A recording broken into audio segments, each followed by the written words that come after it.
Sports.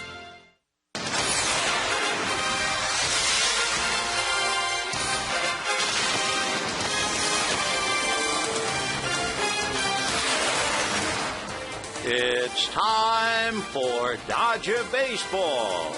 Live from Dodger Stadium, Prime Ticket presents the Dodgers as they take on the Colorado Rockies. Hi, everybody, and a very pleasant Saturday night to you, wherever you may be, next to the last game of the homestand, and the Dodgers so far doing a number again on Colorado. Last year, they beat Colorado 14 out of 18. They have now beaten Colorado 18 of the last 23, and they'll try to keep it going tonight and try to have a 3-game winning streak with Charlie Hager. On the mound for Colorado, young fella from Venezuela, Ulises Chacin, and Jim Tracy says he's a good one. He comes in 1-0. Hager is 0-3. We'll get to the ball game. We'll have it all coming up for you right after this.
Take on the Rockies, see if the Blue Crew can string together 3 straight wins. Time now for the Lexus pursuing perfection and some great defensive plays last night, Steve. Well, this is an unbelievable play right here by Casey Blake, mainly because it saves 2 runs, and then he comes up with an even better play.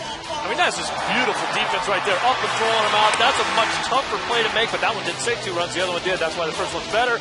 And then Russell Martin gunning down a guy that could steal some bases. Gonzo trying to steal it, and Russell Martin up and moving. Great footwork there and a nice throw right on the bag. That was a big throwout in a crucial situation in the ballgame last night. Well, Manny Ramirez back in the lineup, so a lot of anticipation that the Dodgers offense is going to get a big jump. But, Steve, if they're going to win tonight and also continue to win consistently, there's some little things they got to do better as well. And defense is one of them. We looked at that. They looked much better last night, even though they threw up another error. They're tied for second in the most errors in the National League. That's not a Dodger team. That's not the kind of fundamentals that these guys work on. That's got to change, and I think it will gradually over time. Some people think that you can't go through a slump defensively, but you can. And what happens is you make a couple errors, and then when the ball gets hit to you, you say, don't hit it to me. Don't hit it to me. I don't want the ball hit to me. You cannot be saying that out there and still make a good play. Manny Ramirez missed 14 games. The Dodgers went 6-8. They're 3 games under 500, trying to get back in the division race. Can Charlie Hager get a win tonight for the Dodgers? We're about to find out shortly. First pitch with Vince Scully next.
With 7 models that get 30 miles per gallon or more. By Shakey's, who pitched the perfect game in 1965. Go to Shakey's.com/trivia. By AT&T, TV, high-speed internet, home phone, and wireless. Visit att.com or call 1-800-PICK-ATT for details. By Southwest Airlines, go to Southwest.com. Grab your bag. It's on. And by Wells Fargo. Together, we'll go far. Hi, everybody, and a very pleasant Saturday night to you, wherever you may be. Dodgers at home in Game 2 of the 3-game series against the Colorado Rockies, and marking the return of Manny Ramirez in left field. It'll also be a pitching duel between knuckleballer Charlie Hager and the youngster whom we've never seen, Yolis Chachin. So the Dodgers take the field on a beautiful evening. As Manny goes back to left field, he'll get a greeting from his fans out there. And we'll see about the Dodgers as they try to make it 3 in a row for only the second time this year, and trying to beat Colorado again, having beaten them 18-23. Here's the way the Rockies stack up. Seth Smith in left field and Dexter Fowler in center. Todd Helton at first base. Troy Tulowitzki at short. Carlos Gonzalez in right field. Ian Stewart at third. Clint Barmas at second base. Paul Phillips, the catcher. And Yolis Chacin on the mound. On the mound for the Dodgers, Charlie Hager, the pride of Michigan. Born in Livonia, lives in Plymouth, went to Catholic Central in Redford, Michigan, and a 21st round pick by the Chicago White Sox. He did come up to the Sox in 2006 and 7, and then Charlie moved over to the Padres briefly, and now with the Dodgers. He is a knuckleball pitcher without a doubt. His record is 0-3 in looking at his games. His best, he went 6 innings at Florida and was not involved in the decision. Then he lost to the Giants, he lost at Washington, and he lost against the New York Mets.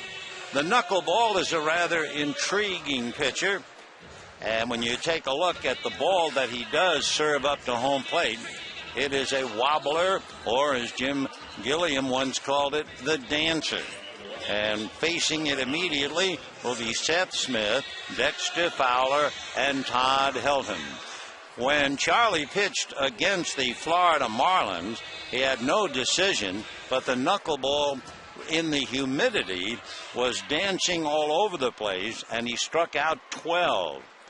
In fact, Tom Candiotti was telling us, I always felt that the knuckleball was most effective when you throw it into the wind, least effective when the wind is blowing towards home plate. And Tom said most importantly of all is the humidity. The pitch to Smith is high. 1 ball and no strikes to Seth. In last night's ball game, the left fielder had 2 hits and lined out. And the left-hand hitter takes a knuckleball that gets away from Martin, and a 2-ball, no-strike count. A little bit of background on a knuckleball. It was first thrown in the major leagues during the first decade of the 20th century, and there were 4 knuckleballers who were the first really to throw it. The 1-1 pitch is swung on and missed.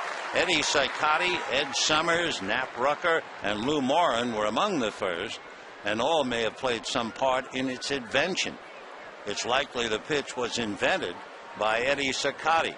The pitch is swung on and a flare into left field. It'll drop for a base hit. So Seth Smith opens up with a fly ball single to left, and the batter will be Dexter Fowler. We'll take a look at the Dodgers with the leather, and they stack up this way. The outfield, Ramirez, Kemp, and Ethier. The infield of Blake, Carroll, DeWitt, and Loney. And the battery with feature Russell Martin handling the dancer of Charlie Hager. And the batter now is Dexter Fowler. Daddy Longlegs, center fielder, switch hitter, batting right-handed. Fowler had 2 hits last night, 1 a bunt single, and a knuckleball at his feet, ball 1. You know, originally, it's the same pitch that was thrown today by Tim Wakefield, but going way back, we understand that Eddie Saicotti actually used his knuckles to throw it. The 1-0 pitch on the way to Fowler, and that's taken for a strike, 1-1. Saicotti actually put his knuckles on the ball, so that's where the nickname comes. But basically, it's a fingernail pitch, where the pitchers sink the nail into the horsehide. The 1-1 pitch on the way. Hager set, looks over at first, now to the plate, knuckleball high, ball 2, 2-1.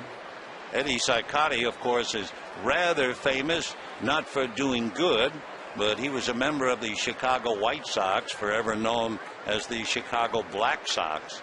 He played with them from 1912 to 1920. 2-1 pitches way outside, ball 3, so Charlie's fighting it. 3-1 the count.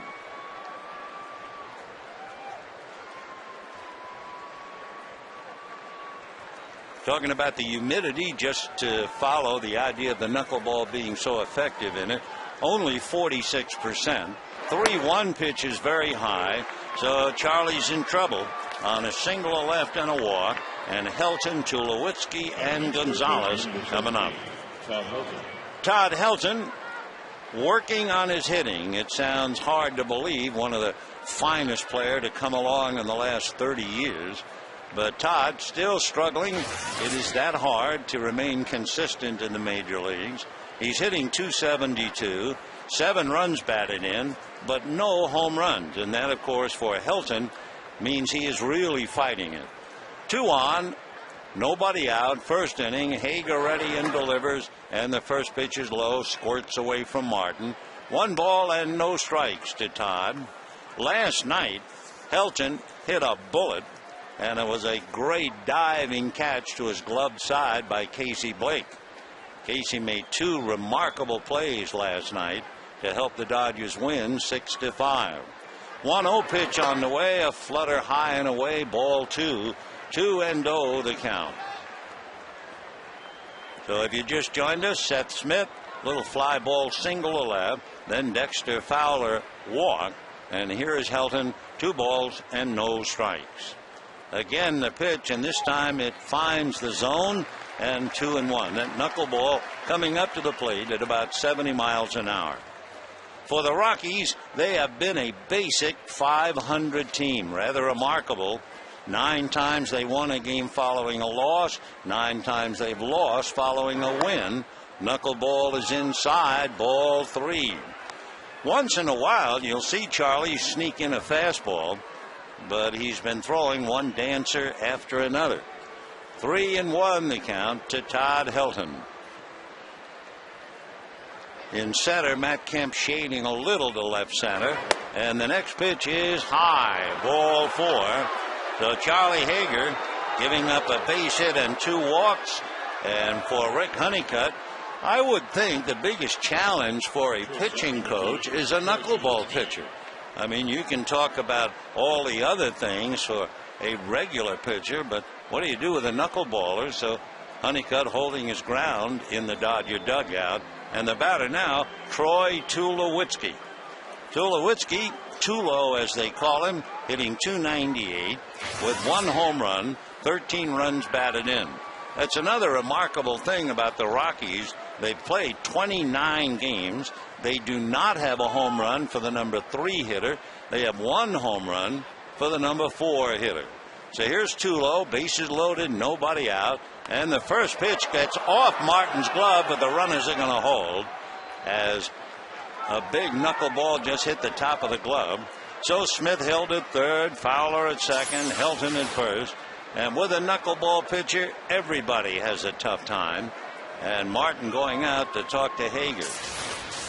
I just wonder if Martin might have asked for a fastball and seemed a little bit surprised when he got the wobbler. For Troy Tulowitzki, he has 2 Grand Slam home runs in his career. He hit his first one against Arizona 3 years ago, and he hit his second against San Diego 2 years ago. Talking about San Diego, they knocked off the Astros 2-1. John Garland the winner. Heath Bell got a save. The 1-0 pitch is taken high again, ball 2. So Charlie is really struggling with that knuckleball. 2 balls and no strikes. 2 walks and a fly ball single, trying to get out of a mess. Right-hander ready in the 2-0 pitch, and that's taken high, and that's the fastball. So he is really in trouble when he can't get the knuckleball over and misses 2-0 with the fastball. So 3 balls and no strikes the count. They are moving around in the Dodger bullpen, and Charlie's 3-0 pitch, another fastball very high, and he has walked over a run without anybody out. So everybody moves up 90 feet as Seth Smith comes in. Fowler's now at third, Helton at second, Tulowitzki at first, and the right fielder, Carlos Gonzalez, coming up.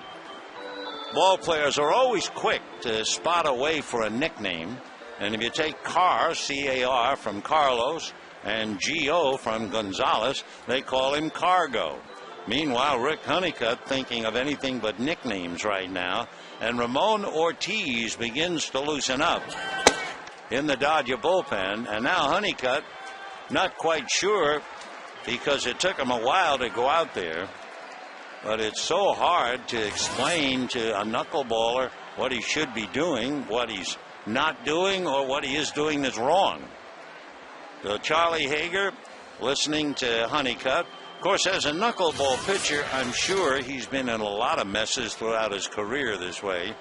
The last game he pitched against the Mets, he walked 4, struck out 1. his high 5 walks on that 6-inning game when he struck out 12.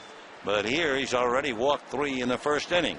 But again, to a knuckleball pitcher, he is accustomed to having men on base. They say the knuckleball was probably invented by Eddie Saicotti in the summer of 1905 when he was in the minor leagues. And then Ed Summers pitched with Saicotti in the summer of 1906. And Summers was the one who developed a variation, and he used the fingernail ball. But the knuckler, as thrown by Saicotti, that name stuck. And the first pitch is in for a strike to Carlos Gonzalez. Sarcastic cheer. 0-1 the count. Gonzalez up to a great start, hitting .324, 3 home runs, 22 runs batted in. He's out of the Oakland organization, came here to Colorado in the Matt Holliday trade. Cargo, a big swing and a miss, and the count, no balls and 2 strikes. So Hager now trying to get in on the strike zone, and he's ahead for the first time. Smith singled, 3 consecutive walks, give the Rockies a 1-0 lead. Now the strike 2 pitch on the way, and that's a little high. Ball 1-1-2. Gonzalez does not have a slam, not yet, but he is such a talented kid. You know it won't be long. He's from Venezuela, from Maracaibo. The 1-2 pitch on the way, and Gonzalez pulls it inside first all the way down the line. In comes Fowler. In comes Helton. Here comes Tulowitzki, and into third with a bases clearing triple goes Cargo. Carlos Gonzalez, and the Dodgers are in trouble in the first inning, 4-0.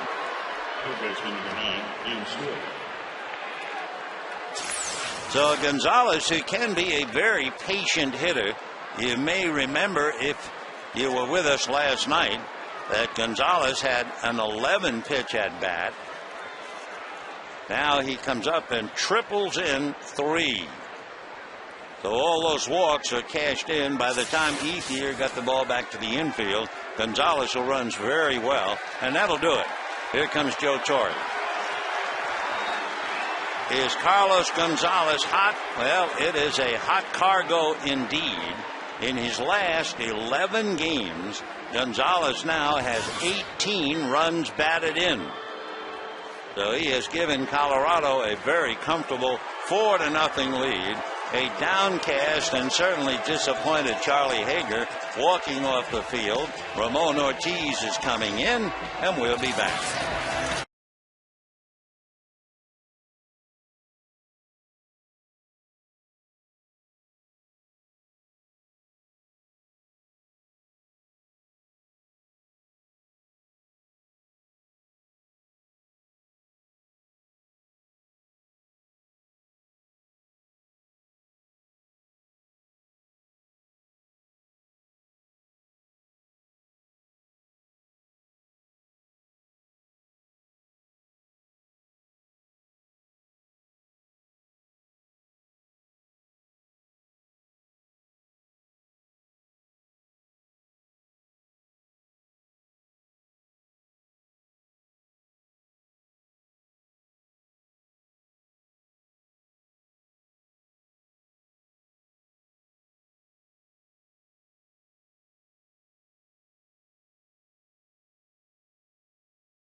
Single and a triple, sandwiching 3 consecutive walks, and the Rockies have 4 runs, 2 hits. They have a runner at third and nobody out, and they have Ian Stewart Clint Barmas and Paul Phillips trying to pick up Carlos Gonzalez.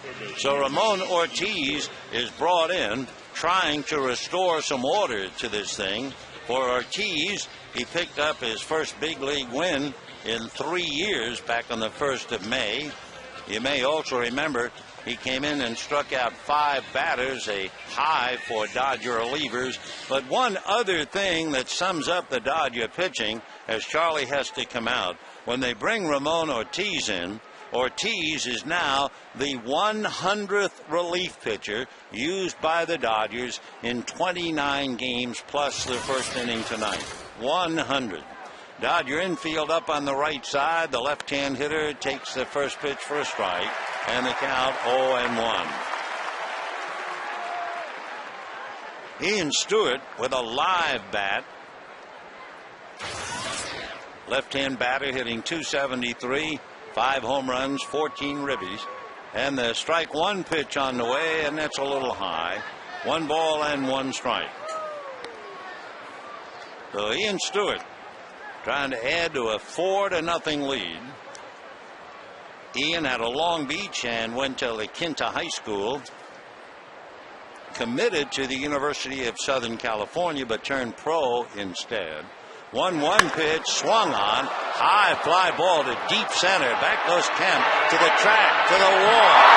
Leaps up, it is gone. Kemp in frustration slams his glove against the wall. It is 6-0 Colorado, and the Dodgers stunned here in the first inning. So Stewart hits a home run, his 6th. Gonzalez, who scores, belongs to Hager. So 5 of the 6 runs belonging to the knuckleballer. Kemp gave it his best shot and his best leap and could not glove it. So near and yet so far. And then as he landed, turned and slammed the glove against the wall. So here is Clint Barmas, the number 7 hitter in the lineup. Stewart with his 6th home run this year, and it is 6-0 Colorado in the first inning. Barmas swings, doesn't get it, and he's 0-2. Barmas last night had 1 hit, would have had another except for another great play by Casey Blake at first base. Slider is lined to center. Kemp comes up and picks it up, then seems to slip and fall. The ball comes out of his glove, and Barmas goes back to first. So it looked like Kemp was going to make the catch, and the ball was sinking, and it got away. So they'll have to take another look and figure out how to call it. So Barmas is aboard. Matt came up, reaches down, ball hit his glove, and then went down as he went down on his left side, and Kemp will draw an error. So the Dodgers, who gave up 9 the other night in the second inning, have now given up a bunch here in the first. No one out, and Paul Phillips, the 8th man, to come to the plate. So Barmas at first. It's 6-0 Colorado in the first inning. Paul Phillips, right-hand batter. Ortiz out of his stretch, works it way inside. Miguel Olivo caught last night. Paul Phillips is from Demopolis, Alabama, as Olivo takes the night off and stays in the dugout. Phillips went to school at the University of Alabama and was originally drafted by the Royals. Pitches low. 1 ball and 1 strike. He was drafted by the Royals in 1995. Then he was drafted by the Astros, turned them both down, and eventually signed with Kansas City 3 years later. They say he's very knowledgeable. A lot of people say he has a manager's mentality. He fouls the pitch away off to the right, and they count 2-2. Of course, when they talk about a player with a manager's mentality, you're wondering if they're softening the blow that he's really not that good a hitter. I'm not sure.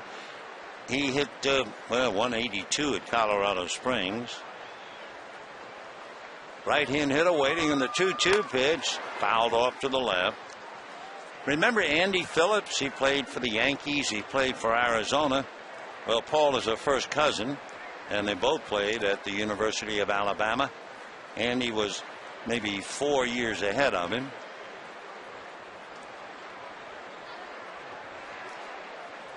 So Paul Phillips checks in, waiting, 2-2. Ortiz ready and delivers. Fastball nubbed out in front of the plate. Russell Martin picks it up and throws him out. That was a tough play by James Loney, because Loney had to reach in just as Phillips was right on top of him, and that takes a lot of concentration. Loney could easily have had his hand broken, as we've seen in the past on a similar play, and he just did get that hand out of the way. Phillips charging down the line, and then James said, no, not this time. A little bit of an Olay move to get off the bag. So a good play. Down to second goes Barmes, and here is a comebacker, and racing to third easily is Barmes, and the out recorded at first. So Clint Barmes just took off, and Shashin was able to move him over with a comebacker to the box. So Barmes really got a jump on a high hopper. Ortiz turned, and Barmes had to play beaten, so he had to go to first. So here is Seth Smith. He is the 10th man to come up in the first inning. He has a chance to get Barmes home. It is 6-0 Rockies. And the fastball inside, ball one, 1-0. Not to pin any label on Ortiz, but you may remember the last time we saw him pitch, he had one at the head of Andrew McCutchen, the young center fielder of the Pirates. And then there was a retaliation pitch behind Andre Ethier. The pitch is swung on and missed by Seth Smith, and we have a 1-ball, 1-strike count. So Smith opened up a game with a fly ball single, and that was the beginning of the end for Charlie Hager, who then walked 3 and gave up a triple to Carlos Gonzalez. 1-1 pitch, swung on and missed. 1-2 the count to Seth, hitting .234 with 4 home runs, 14 runs batted in. So Barmes down the line, and the boy from Mississippi, from the University of Mississippi, Seth Smith at the plate.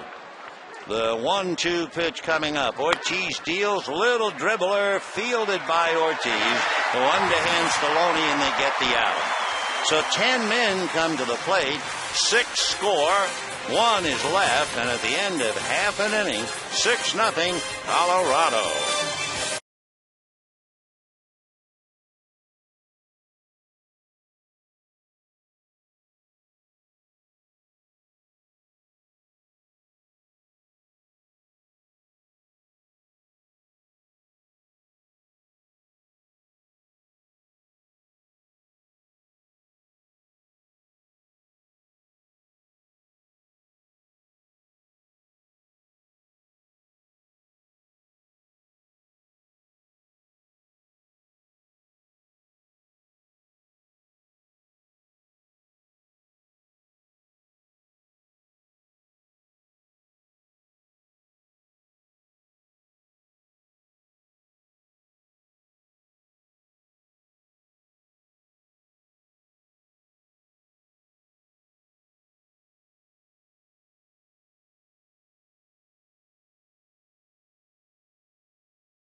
Here, Manny Ramirez hitting cleanup. James Loney, Casey Blake, Blake DeWitt, Jamie Carroll, and Ramon Ortiz. On the mound, Yolis Chassin. And the young right-hander's first pitch in for a strike, and the count 0-1. He's 6'3", 200, 22 years old, out of Maracaibo in Venezuela. The strike one pitch on the way, a fly ball to right field. Right there waiting is Gonzalez to make the catch for the out. So 2 pitches, 1 out. We'll take a look at the Rockies defensively. Smith, Fowler, and Gonzalez in the outfield. The infield of Stewart, Tulowitzki, Barmes, and Helton. And the battery of Chassin and Phillips. That first name, Ulysses, is Joulys. He signed with the Rockies when he was 16 years old. So Matt Campbell had a rough first inning, tried to climb the wall, but couldn't catch the home run by Ian Stewart. Then charging the drive off the bat of Clint Barmes, had it go off his glove for an error. And here's Matt hitting .286, 7 home runs, 21 runs batted in. The 1-0 pitch is swung on, a chopper, short hop nicely at third by Ian Stewart. And so Kemp goes down. Stewart in between hops, and with Kemp's speed, he had the short hop on the move and made the play. So do or die, and Stewart handles it. 2 down, and Andre Ethier with an 8-game hitting streak checking in at the plate. Andre hitting .376, 10 home runs, 32 runs batted in. He has hit safely in 8.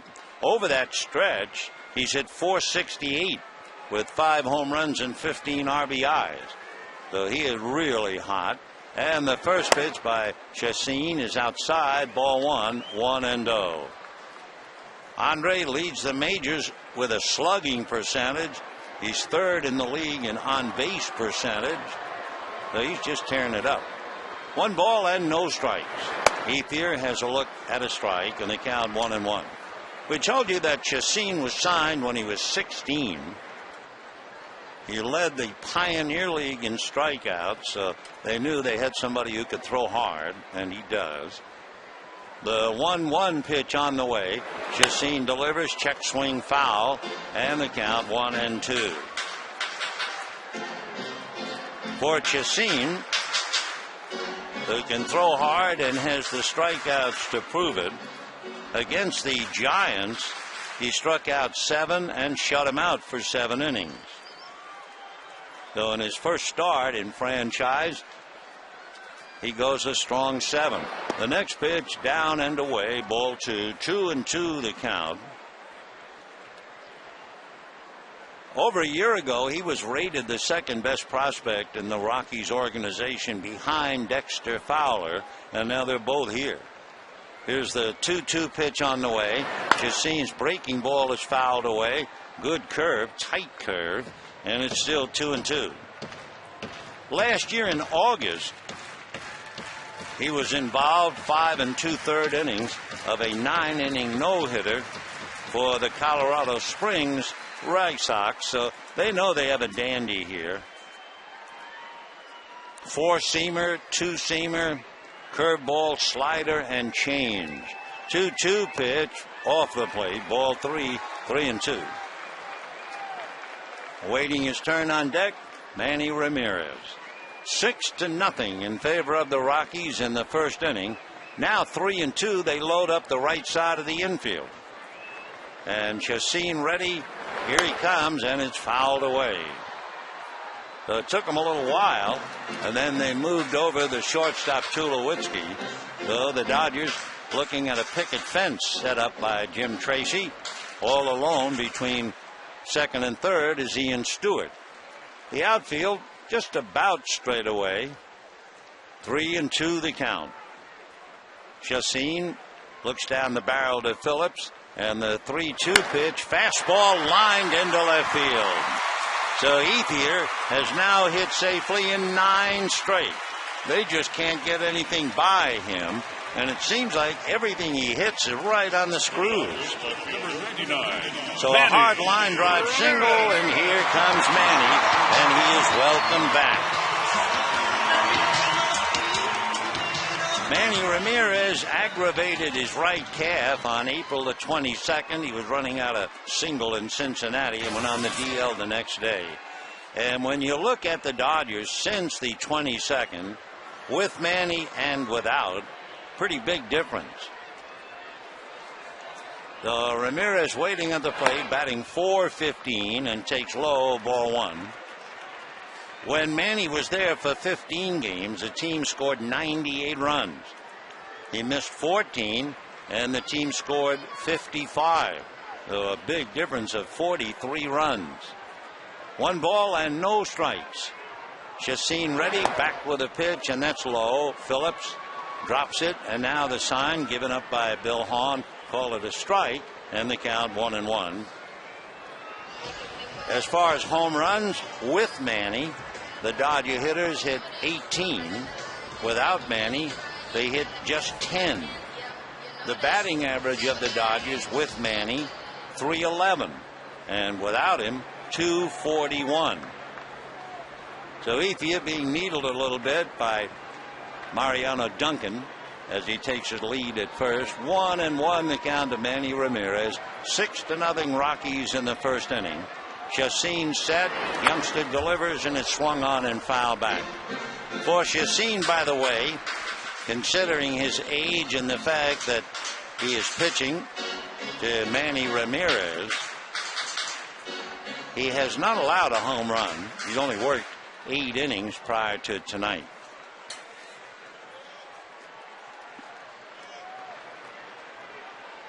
Chacin made his major league debut last year in July at Coors Field against the Giants. Here's his 1-2 pitch to Manny Ramirez. It is swung on, pulled on the ground to short. Too low, goes to Barnes, and that's it. So force play, no runs, 1 hit, a man left, and at the end of an inning, Rockies 6, Dodgers nothing.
Dexter Fowler at the plate, turning around now to bat left-handed against Ramon Ortiz. Takes a strike, and the count 0-1. Fowler walked in the first inning against Charlie Hager. Hits a fastball foul off to the left out of play, and a no-ball 2-strike count to Dexter Fowler.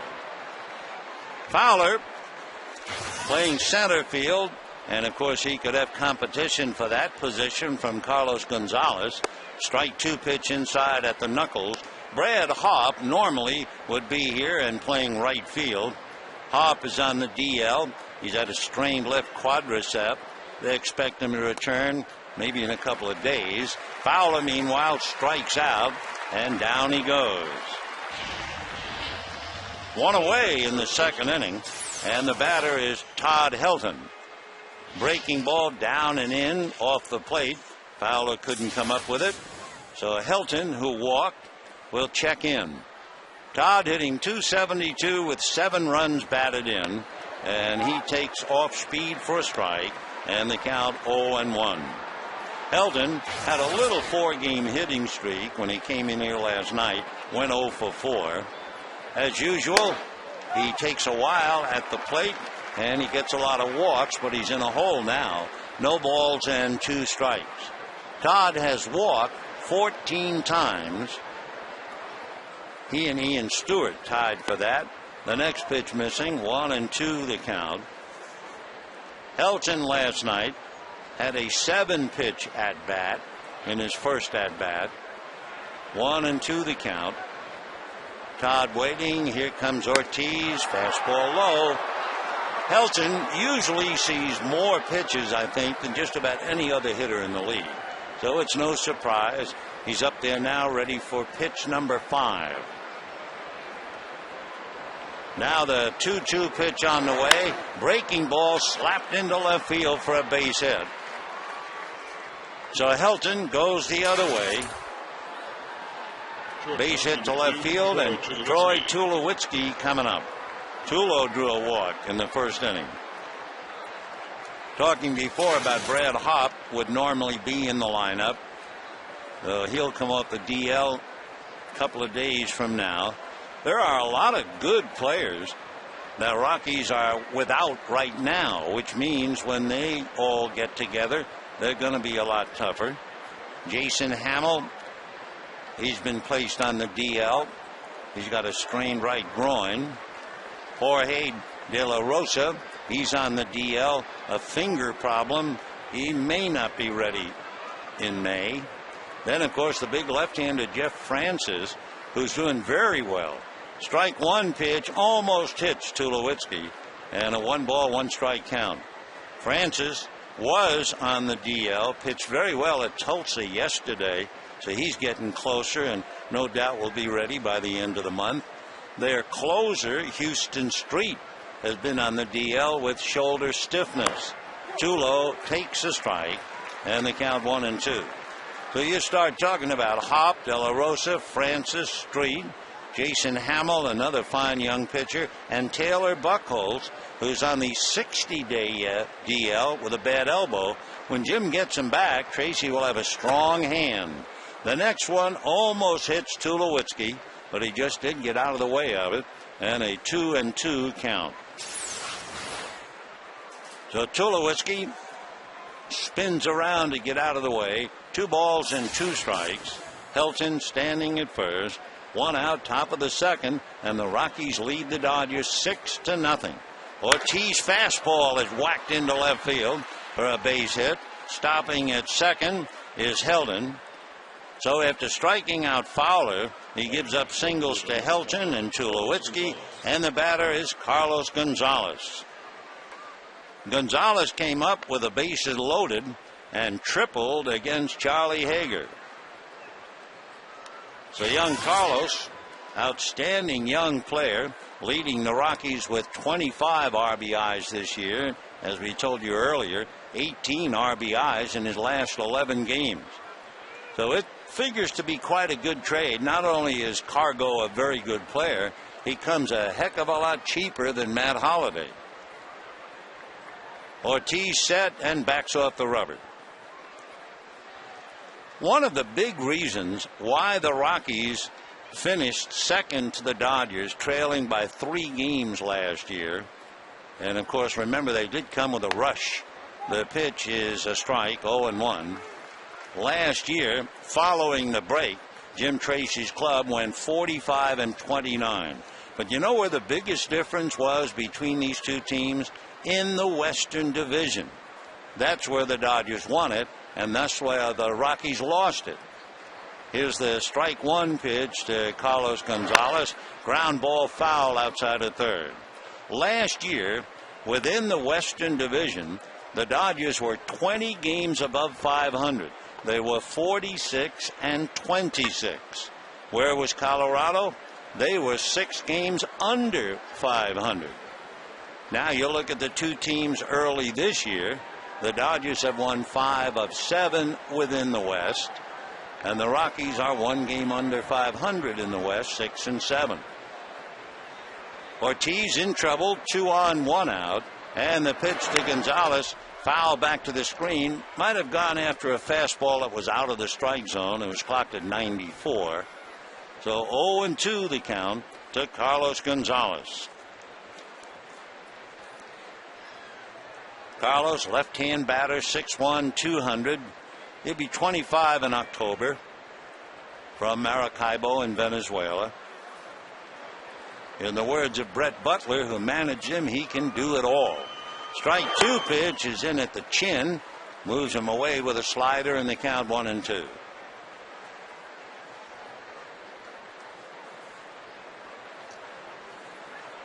Gonzalez back up. We mentioned it last night because it locks in Gonzalez's name with an all-time great. 1-2 pitch is swung on and lifted to shallow center. In fact, just off the infield, really. Infield fly rule is called as Carroll went out. Matt Kemp was right behind him. Gonzalez hit a double last 2 years ago for the A's and became the first player to have the first 7 hits of his career go for extra bases since the big cat Johnny Mize in 1936. So Gonzalez pops it up, and the batter Ian Stewart, who cleared the center field wall in the first inning. Stewart, like so many Jekyll and Hyde, although not really Jekyll and Hyde, just like a set of twins. At home, he has 11 hits, all singles. On the road, he has 14 hits, 6 home runs, 4 doubles, a triple, and 3 singles.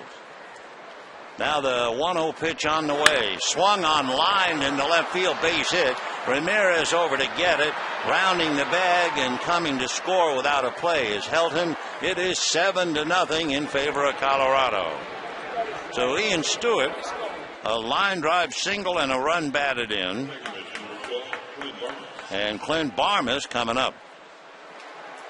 So the Dodgers just getting killed here in an inning and 2/3. 7-0 Colorado. And the batter is Clint Barmes. Tomorrow, in what figures to be the feature game, although certainly last night's game was a dandy, 6-5. Clayton Kershaw will be on the mound tomorrow against Ubaldo Jimenez, who's been unbelievable. Ortiz first pitch is popped up on the infield. Jamie Carroll is calling. Mercifully, that's the last out. So the Rockies get one more. And at the end of an inning and a half, Colorado 7 and the Dodgers nothing.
Loney, Casey Blake, and then Blake DeWitt.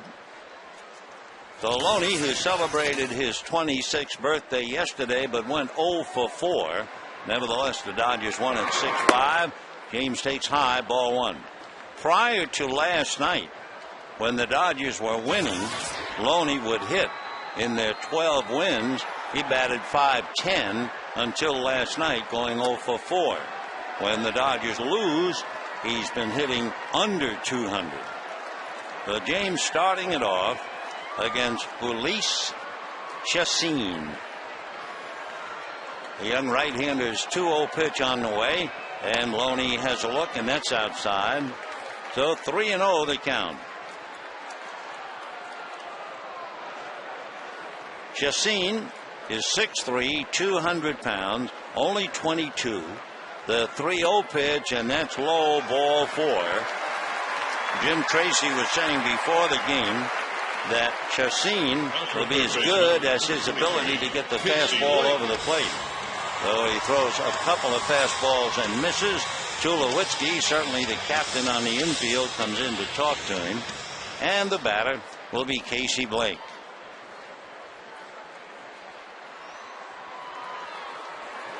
So Blake waiting at the plate, hitting .263, 3 home runs, 17 runs batted in. Out of a stretch goes Chassin, works the first one in for a strike, and the count 0-1. What a night for Casey last night. He had a double and a single. One time they retired him. He hit a BB at left fielder and made 2 remarkable plays at third to win the game for the Dodgers. Blake takes the next one for a strike, and he's in a hole now, 0-2. Casey last night made one play diving to his left to catch a line drive off the bat of Todd Helton. Made another great play diving to his right to backhand a ball that would have been a double hit by Clint Barnes. Now the strike 2 pitch on the way. And the right-hand hitter tries to hold up and can't do it on a slider, and down he goes. So 1 out and 1 on. DeWitt coming up. Well, tomorrow is Mother's Day. Give the gift of Dodger baseball with a ticket to My Town. Fans receive a free Dodger Town Mother's T-shirt, all-inclusive food options, and $2 from each ticket donated to Think Cure. For tickets, visit Dodgers.com/MyTown or call 866-DODGERS. Blake DeWitt takes low, ball 1, 1-0. DeWitt 0 for 3 last night, batting a solid .280. Chassin looks in to get a sign, now straightens up. His 1-0 pitch on the way comes back to DeWitt very high, ball 2, 2-0. We were mentioning a little while ago about Chassin making his major league debut against the Giants at Coors Field. He was pitching the 9th inning, and he had an 8-2 lead. Here's the 2-0 pitch on the way. DeWitt fouls it away. He walked Edgar Renteria with 1 out and threw a wild pitch. Now, this was his major league debut. Unfazed by it all, he then turned around and struck out Mike Scherholtz. Then he struck out Juan Uribe. And Jim Tracy was saying, I made a mental note of his composure. Now the 2-1 pitch coming up to Blake DeWitt. Chassin ready, serves it up there, and it's swung on and missed, 2-2. Jim said that in that moment after the wild pitch, he handled himself like a pitcher that was well beyond his years, and that'll allow him to grow at this level a lot quicker. Well, here he is. 2-2 the count to Blake DeWitt. Chassin a high set, back he comes, changeup I believe, and way out in front of it was Blake DeWitt. Great pitch. 2 out. Boy, when you can throw 94 and then you just throw an off-speed pitch, it died on the way to the plate, and DeWitt was way out in front. Wow, that was $1 million pitch at least. So Jamie Carroll, who's been doing very well, hitting a solid .286. Carroll batting 8th in the lineup. Done a great job spelling Rafael for call, and the pitch to Jamie is low, ball 1. Just imagine the job that he has done. Furcal went down after the first game of a doubleheader in New York. He's hit .333 since, batting in the number 8 slot in the lineup. Strike 1 pitch is swung on and missed on a changeup, 0-2. His last 5 games, he's had 7 hits, including 2 doubles. He has not made an error in 9 straight. So Jamie Carroll has been dynamite. Naturally, the home run hitter gets attentions, and well, he should, but Jamie Carroll has just done a tremendous job at short. Strike 2 pitch on the way, and it is a hard slider swung on and missed, I think, or a fastball that just seemed to cut away, and down goes Carroll. So all Chacin does is strike out the side, and at the end of 2, it's 7-0 Colorado.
Second, they lead the Dodgers 7-0 in the 3rd, and it'll be Paul Phillips, the catcher, who grounds one to the hole, sliding backhand stop by Carroll, who throws it in the dirt, and it gets away from Loney up into the stands.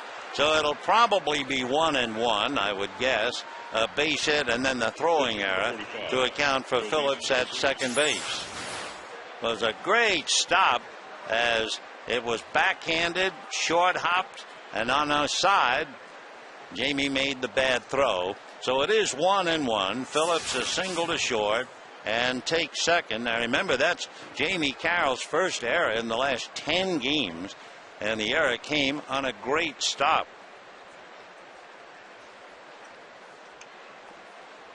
And the batter now, Chacin, showing bunt and gets it down. Ortiz only play is to first. So the sacrifice works. Jim Tracy not taking anything for granted. Advances Phillips to third.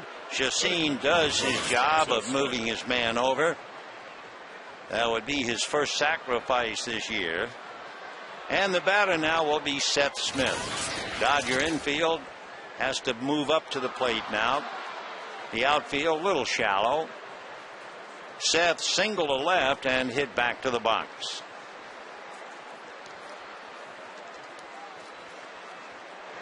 So Smith waiting at the plate. The left-hand hitter takes on the inside corner. 0-1 the count.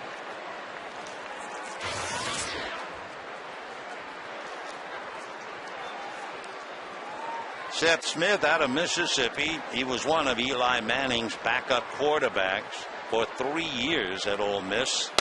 takes inside under the elbows, 1 ball and 1 strike. What was really frustrating is bad enough to be a backup, but he did not have a single snap as the quarterback. Out of high school, he was picked by Arizona, but he opted to go to college. Now the 1-1 pitch is fouled away. I believe he got that on his foot. So Seth down on his knees. 1 ball and 2 strikes the count. Jim Tracy coming out of the dugout to see if Smith is all right. Smitty played for Team USA during the summer of 2003. And then in 04 he signed with the Rockies. Seth is a big fella. He is 6'3", 225, and he takes a lick, and down he goes. Looked like that got him on the back foot. You don't usually see big leaguers fouling a ball off the back foot. Normally their bat's so quick, they foul it off the right foot, the right instep, whatever. He got that thing on the back foot. 1-2 the count to Seth.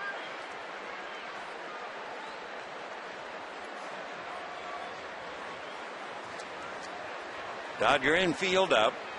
Paul Phillips at third with 1 out. And the 1-2 pitch is popped in the air, foul. Casey Blake coming over, might have a play. He does and makes the catch. So Seth Smith losing a chance to have an RBI as he fouls out. And he makes the long walk back to the dugout. And Dexter Fowler coming up. Dexter Fowler, batting right-handed against Charlie Hager, drew a walk, turned around to bat left-handed against Ramon Ortiz and struck out. He's a natural right-hander, but he has learned to be a switch hitter, batting .262. And the pitch to Dexter, low and inside, ball 1. As we mentioned earlier, Dexter Fowler will have to really show his abilities to stay in center field, because when Brad Hopp comes to play right, Carlos Gonzalez a definite threat to take over that spot in center. Last year, April the 27th, Dexter Fowler stole 5 bases in 1 game. That was quite a feat. Ricky Henderson stole 5 in a game once. Took him 1,419 games before he did it. Fowler takes a pitch, I think, that will be called a strike. He tried to hold up, couldn't do it. 1-2. Lou Brock had 5 stolen bases after 2,600 games. Tim Raines did it after 2,500 games. And here's young Dexter. The 1-2 pitch is low and inside. 2-2 the count.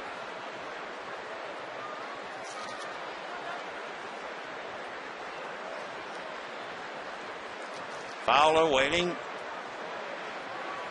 6'4", about 175. 2-2 pitch on the way. Way inside, ball 3. On deck, Todd Helton. For Ramon Ortiz, Helton has not hit him, but Todd got a base hit against him tonight. 3 for 15, batting .200. Here's the 3-2 pitch, and Fowler fouls it away.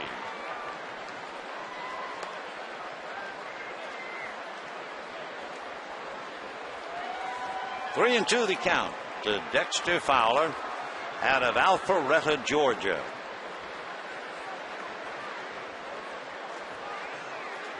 Dexter, 24 years old, swings, pulls it on the ground. It gets right up Loney through his legs. The throw to first. They still get him as Ortiz covers on a 4-1 play.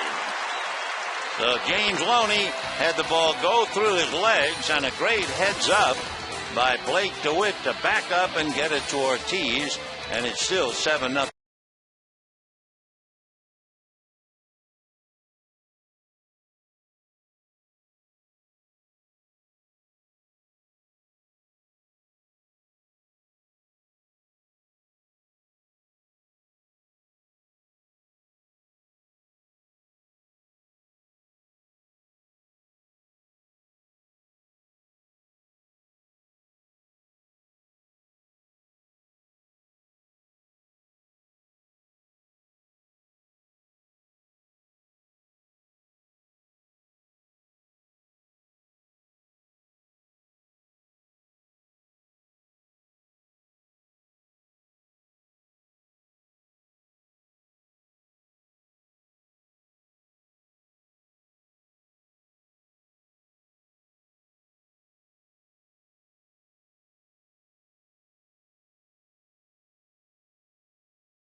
especially with the Dodgers down 7-0. But DeWitt, hanging in on every pitch and every play, backs up what would have been James Loney's second error. And we go to the bottom of the third inning. For the Dodgers, it'll be Ramon Ortiz, then Russell Martin and Matt Kemp. Again, young Ulysses Chassin. Fly ball to right field. Gonzalez has to go way back and makes an over-the-shoulder catch. Oh, is he a fine player. He is such a player to watch. Wow. Blake DeWitt's a player to watch, as he had to go behind Loney. Somehow he was there and got it to Ramon Ortiz just ahead of the arrival of Fowler. I mean, was that close? It saved a run. Well, the Rockies are leading 7-0 anyway, but it really was a bang-bang play. Bruce Dreckman, the first base umpire, right there to call it. So one away. Here's Russell Martin, and he probably bangs it into the gap in right center. Base hit. Fowler over to come up with it.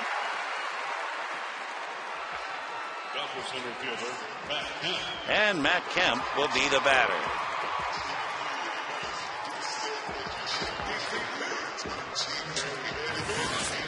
Matt Kemp grounded to third in the first inning. 7 runs, 7 hits, no errors for the Rockies, no runs, 2 hits, 2 errors for the Dodgers. Dodgers had a rough first inning.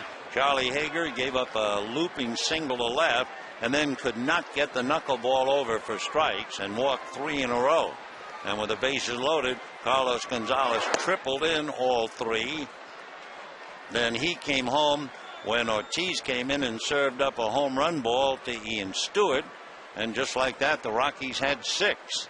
They added 1 more on 3 hits in the second inning, and they lead 7-0. 1 ball and no strikes to Matt Kemp. Chassin's next breaking ball is down and away. 2-0 the count, and Paul Phillips going out to talk to him.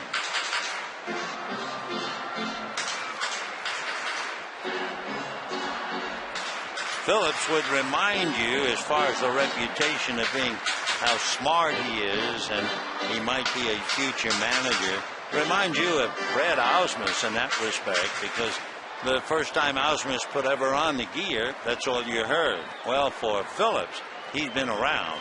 He's 33, and he signed his first contract in '98.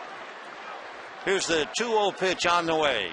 Chassin's fastball swung on and missed, and the count 2-1.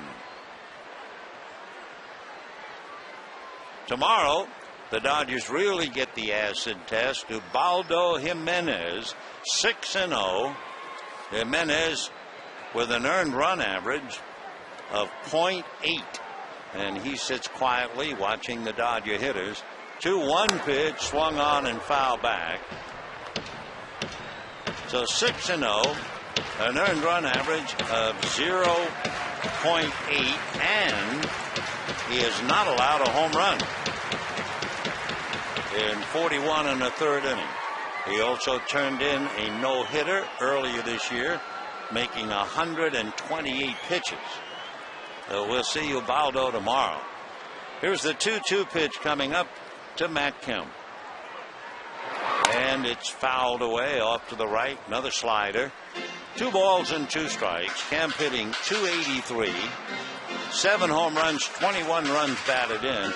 He picked up his most recent RBI last night on a fly ball to right center that you thought would have been caught by either Dexter Fowler or Carlos Gonzalez. You had the second feeling that maybe they were afraid of a collision, and it dropped and drove in the winning run. 2-2 pitch to Matt is swung on and missed, and down he goes. Good slider, about 83, and we have 2 down in the third inning. The battle will be Andre Ethier. You know, Tuesday, May 18th, Andre Ethier bobblehead night, presented by Bank of America. The first 50,000 fans in attendance take home their own very own Captain Clutch collectible. For tickets, visit Dodgers.com or call 866-DODGERS today. So Martin at first with 2 out. Andre Ethier at the plate. Manny Ramirez on deck. 7-0 Colorado. Chassin Looks over at first, comes to the plate very high. Ball one. 1-0. Clint Barnes playing Ethier right on the rim. The outfield fanned out. If anything, they pinch the middle, so they give Ethier straight away left and right. Now the 1-0 pitch on the way. He's way out in front of a change and a 1-ball, 1-strike count. Dodgers trying to go 10-5 at home. After tomorrow, the Dodgers go out on the road to play Arizona, San Diego, and they are 4-11 on the road. Here's the 1-1 pitch to Andre Ethier. That's swung on and fouled back. 1-2. Ethier hitting .382, had a line drive single to left field in the first inning, so he has hit safely in 9 straight.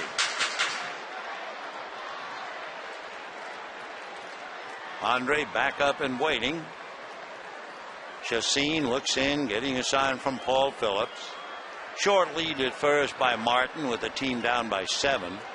And the 1-2 pitch on the way. Ethier hits a fly ball to shallow left center. Dexter Fowler's going to have it drop, and all the way to third goes Martin. So a fly ball single by Andre Ethier. He is 2 for 2, and the Dodgers have Ramirez coming up with a chance to maybe get back in the game.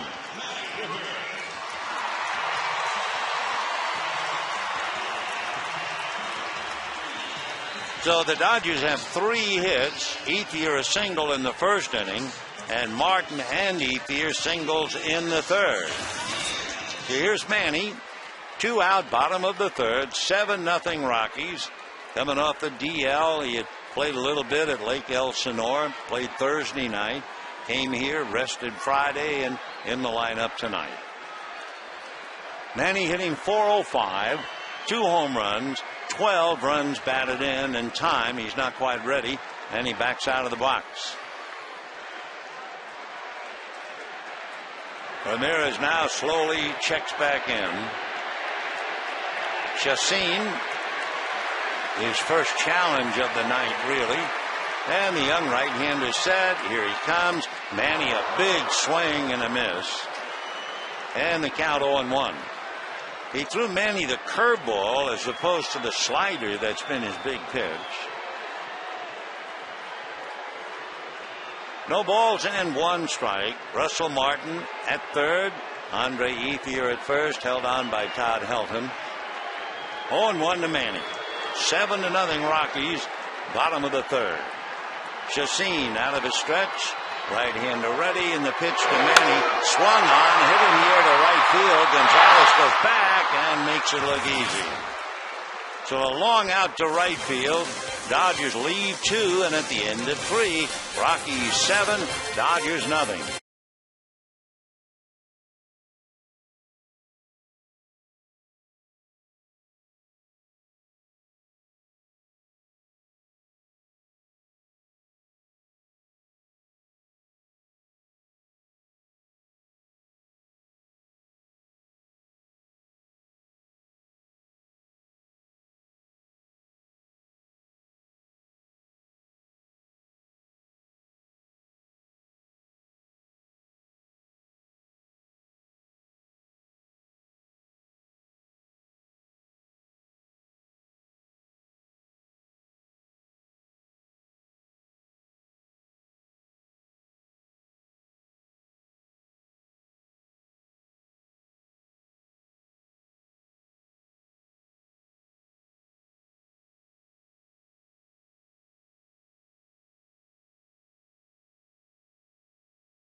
More than ever, the smart choice is CarMax by Toyota. Get a great deal on Toyota's full line of hybrid and fuel-efficient vehicles at your Toyota dealer today. And by Corona. Fourth inning, 7-0 Rockies, and Todd Helton fouls the first pitch away, and off we go. Helton walked in the first inning and singled a left in the second.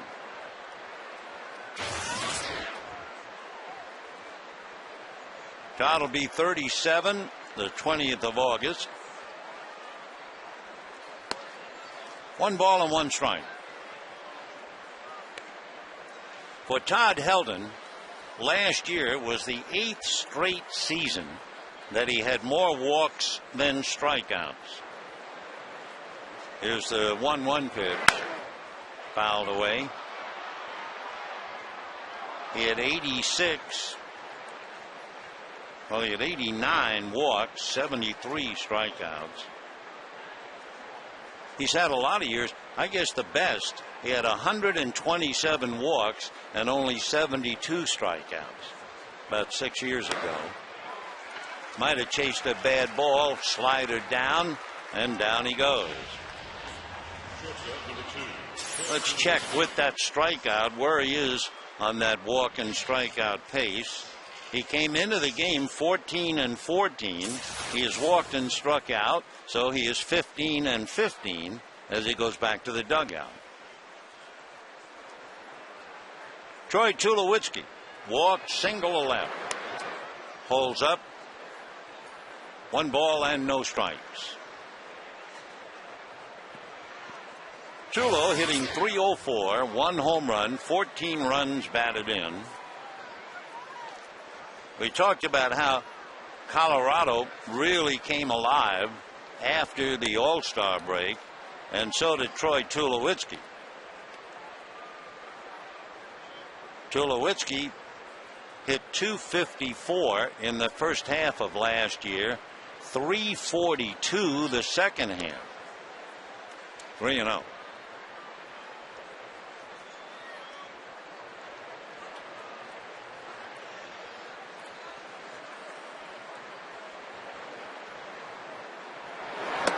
And the 3-0 fastball misses.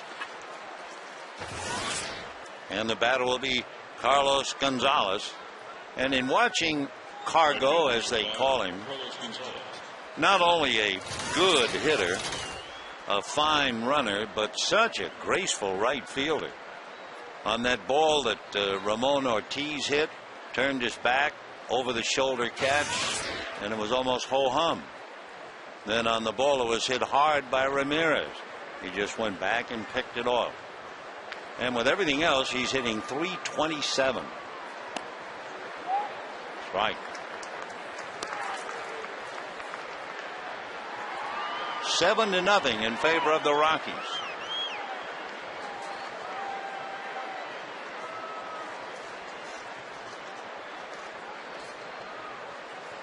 Carlos from Maracaibo in Venezuela fouls that one away. We told you Brett Butler, who manages at Mobile, he had him back in 2007 and says this kid can do it all. He's 24.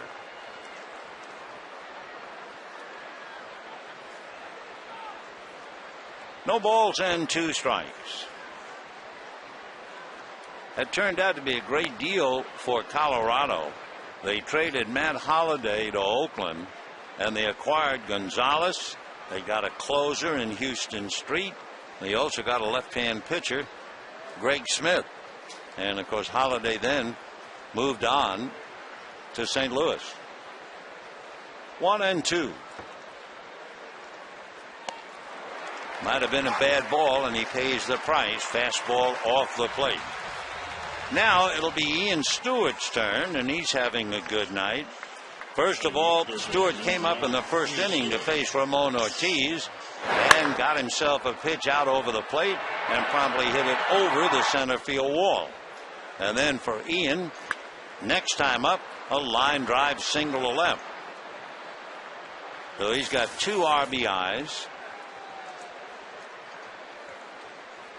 batting .289. He has 6 home runs, 17 runs batted in.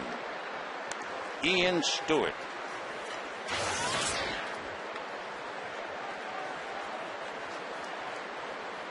Ian from Long Beach, Garden Grove, went to school at La Quinta. We told you last time up how he's a singles hitter at home and anything but on the road.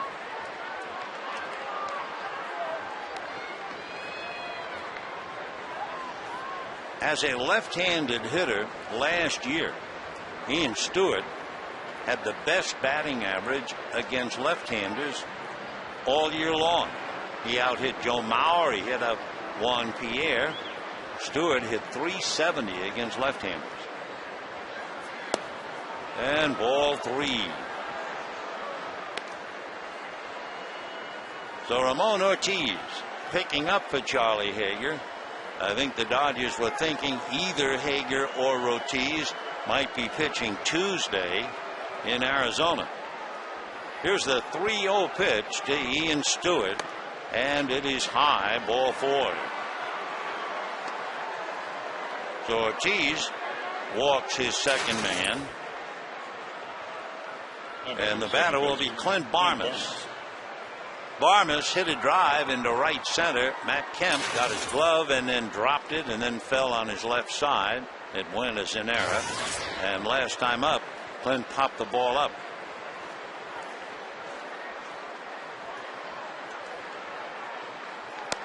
Slider up the plate, ball 1. Barmes robbed of an extra base hit last night by Casey Blake, and then a bullet hit by Blake went right off the glove of Clint Barmes. That was a huge play. Fly ball to center. Matt Kemp is there to put it away, and that's that. 2 walks, 2 left. And at the end of 3.5 innings, Rockies 7, Dodgers nothing.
The new Transit Connect. Check it out at SC4Dealers.com. 7-0 Rockies, bottom of the 4th inning. As bad as the Dodgers are, how about Arizona? Milwaukee is leading Arizona 17-3 as we speak. And that's ball 1 to Loney.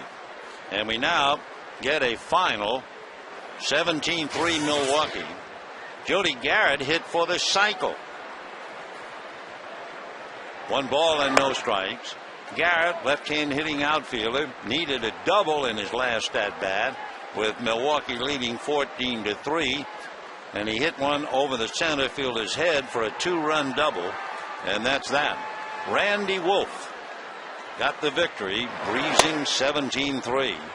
Dodgers, of course, will see Arizona the beginning of next week, Monday, Tuesday, and Wednesday night in Phoenix.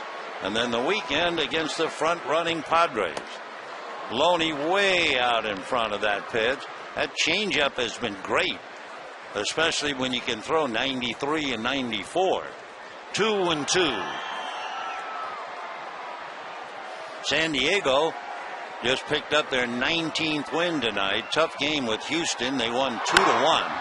Loney a fly ball to left field. At the other end of it is Seth Smith. And we have one away here in the fourth inning.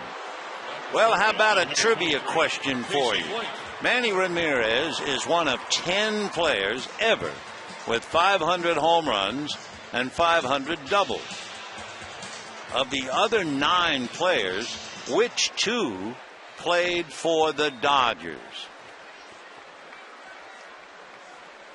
Well, we tell you about it in a little while. Here's Casey Blake, struck out in the second inning.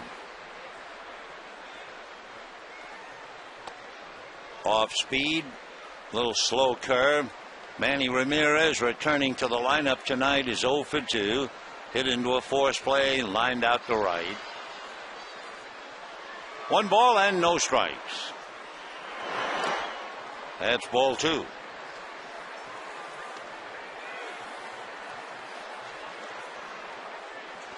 Casey batting .260, 3 home runs, 17 runs batted in.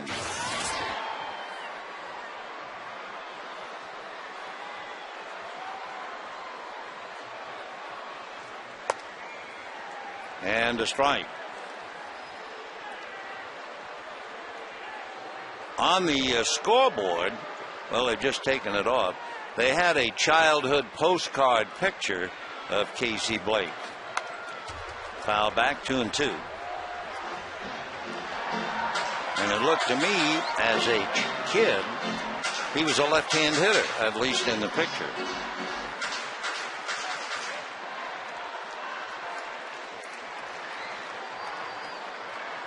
Two balls and 2 strikes. 1 away, fourth inning, 7-0 Rockies. High drive to center, going back on the ball is Fowler at the wall to make the catch. So the last 3 outs have been balls hit in the air. 56 pitches now made by Ulysses Chacin. And Blake DeWitt coming up. DeWitt struck out back in the second inning when Chacin struck out the side. 7 runs, 7 hits for the Rockies. They got 6 in the first inning. Dodgers no runs, 3 hits and 2 errors. Errors by Kemp and Carroll. DeWitt's had a fine homestand, batting .346. And he had a 4-for-4 game. 1-1. Blake did a fine job of backing up when Loney committed what would have been an error. And DeWitt saved the play. He lifts one to Fowler. And that'll be that. So that's 4 consecutive outs on fly balls. And at the end of 4, it remains 7-0 Rockies.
Hager having trouble with his knuckleball.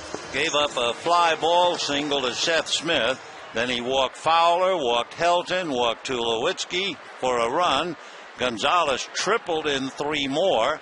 And then Ortiz came in, and Ian Stewart hit a home run against Ramon. So with a 6-run first, the Rockies now lead 7-0. And it'll be Paul Phillips, the catcher, to lead it off. A strike. 0-1. Phillips hit one out in front of the plate. Martin threw him out and single to the hole at short. The great backhanded short hop stopped by Jamie Carroll, but then he threw it away.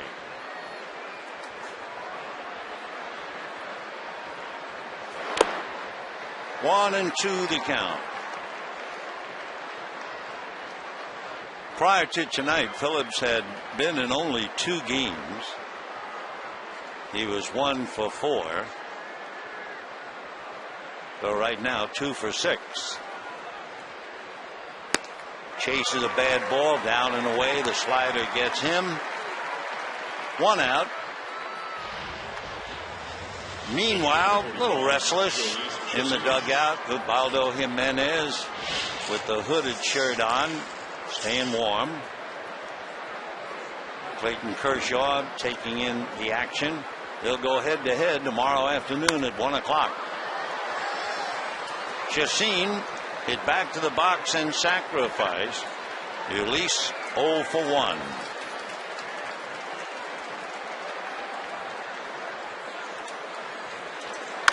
And a comebacker backhanded by Ortiz for the 2nd out. 2 down. Seth Smith coming up. Rockies left fielder Seth Smith.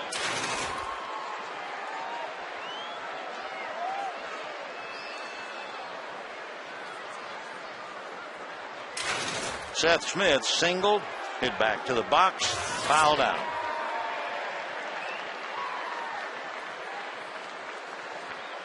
Ortiz has allowed 2 runs, 4 hits, struck out 4. 1 ball and no strikes.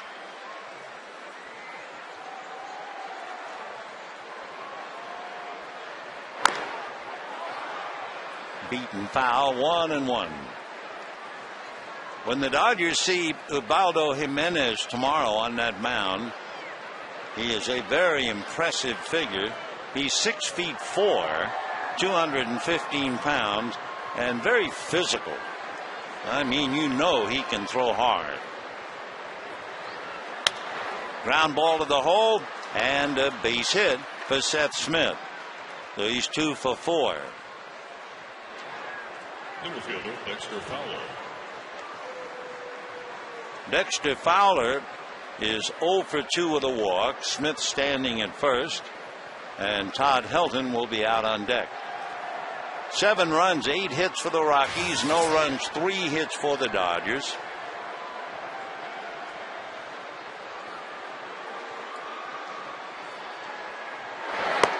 And ball 1.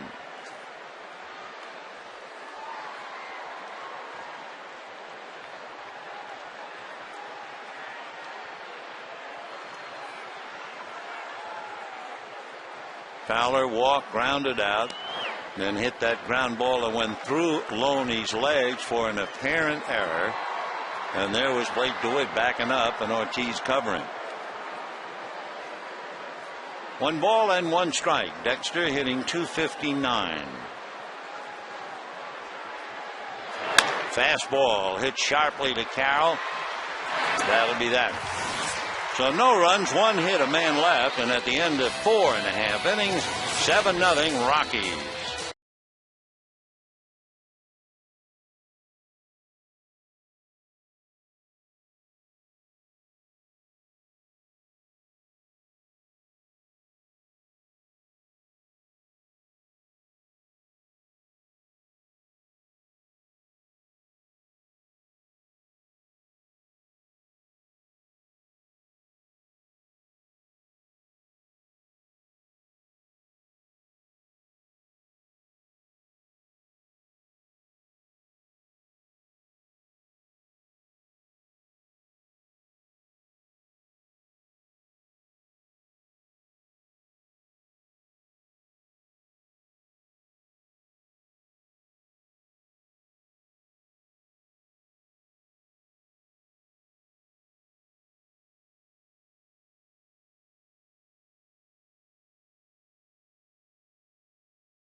Carroll, and then we'll see about Ramon Ortiz, and then the leadoff man, Russell Martin.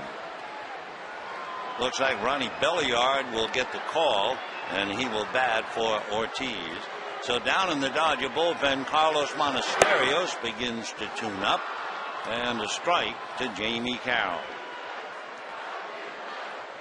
So Belliard will follow Carroll, and then Martin. Dodgers unable to recover at all from that 6-run first inning. Dodgers had 2 men on with 2 out in the third, and Ramirez lined out to right field.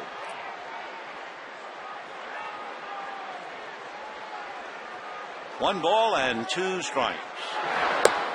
Breaking ball, and he just missed with his curve.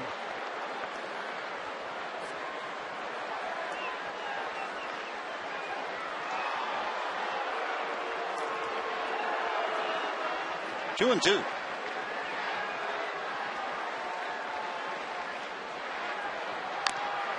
Fouled away.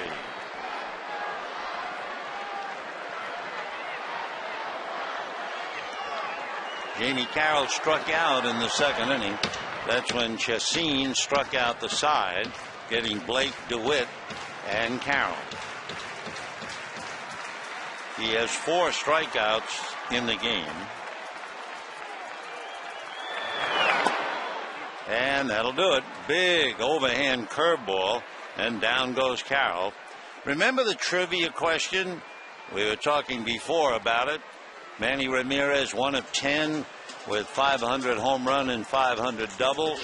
Of the other 9, which 2 played for the Dodgers?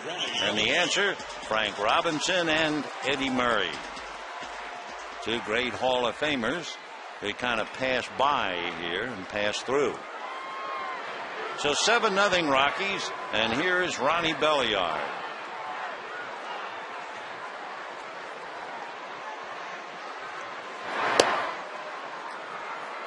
Fastball, ball 1.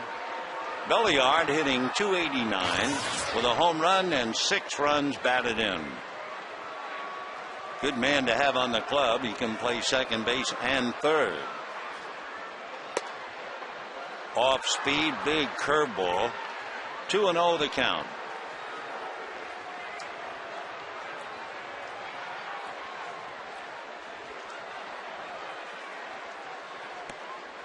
Now he's behind 3-0 with his fastball. Chacin has fooled a lot of the Dodgers with his changeup. It's been rated the best in the entire Colorado organization 2 years in a row. But this time he walks Belliard, and it'll bring up Russell Martin. You know, Friday the 21st, the Dodgers celebrate The Empire Strikes Back on the 30th anniversary of its theatrical release. The first 20,000 fans will take home a commemorative My Town poster. Fans in My Town will receive a Dodger Town t-shirt featuring Boba Fett. For tickets, visit Dodgers.com/Star Wars or call 866-DODGERS. Ball 1. Martin flied to right, single to center.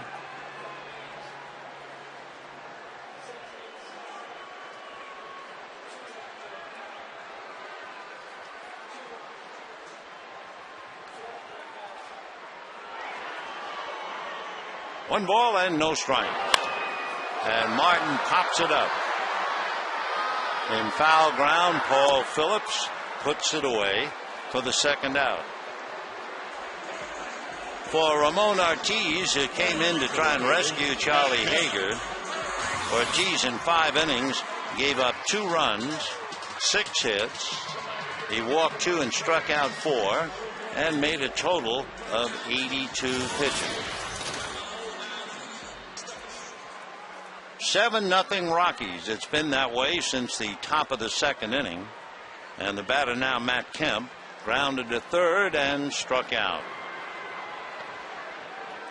Kemp hitting .281.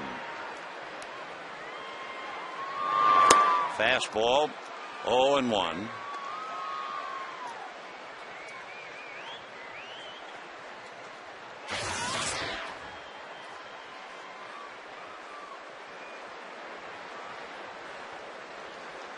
7 runs, 8 hits for the Rockies. No runs, 3 hits for the Dodgers. And a 1-ball, 1-strike count.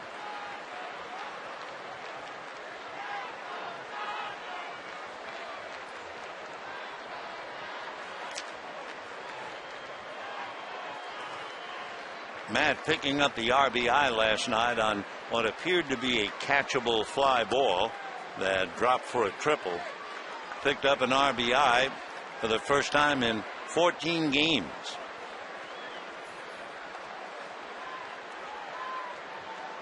Matt struggling, but he has scored 27 runs, second in the league behind Chase Upton. Squirted off the end of the bat. Helton will field it and feed his young pitcher in time for the out. So the slider, and the play goes 3-1. No runs, no hits, a walk and a man left. 7-0 Colorado.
Seven and 0. He struck out 11 and was in trouble in each of the first 3 innings. Somehow or the other, he fought his way off the hook, and the Dodgers won it. A tough 1-0 game.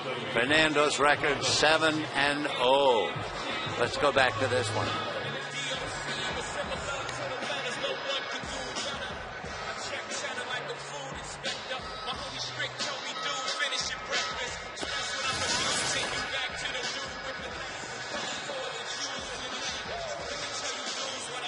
Seven to nothing in favor of Colorado.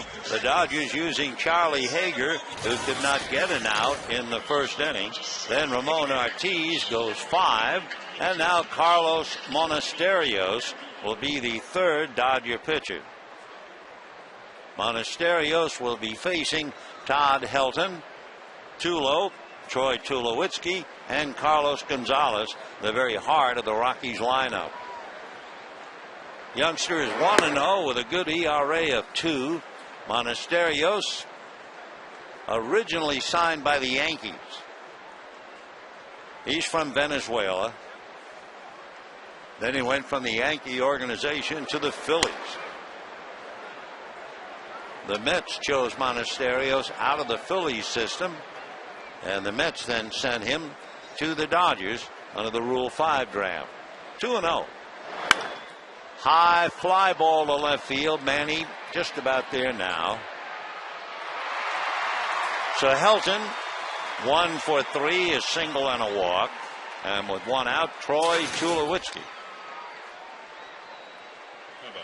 Manny moving easily out there. You would never know that he's had a bad leg. Tulowitzki walked twice, singled. 1 for 1.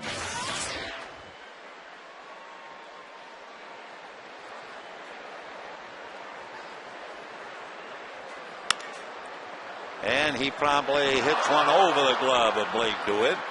So Troy in the cleanup spot is 2 for 2, but it has been somewhat of a difficult road trip for him because he does not have a run batted in.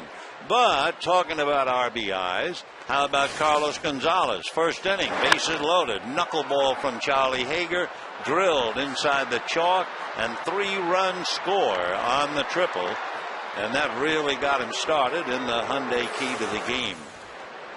So here he is now, popped up and struck out since the triple.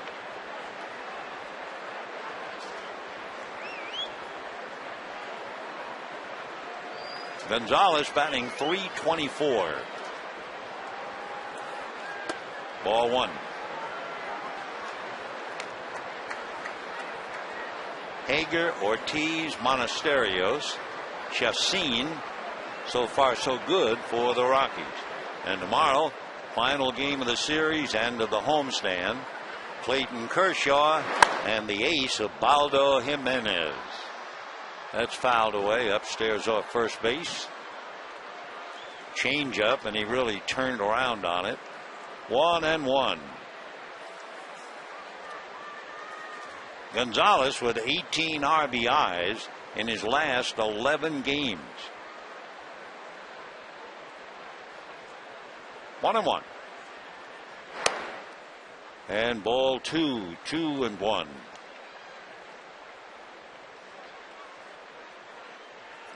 They keep moving him around in the Colorado lineup. He's hit second, he's hit third, and he's hit fifth behind Tulowitzki. Fouled away. 2-2 the count.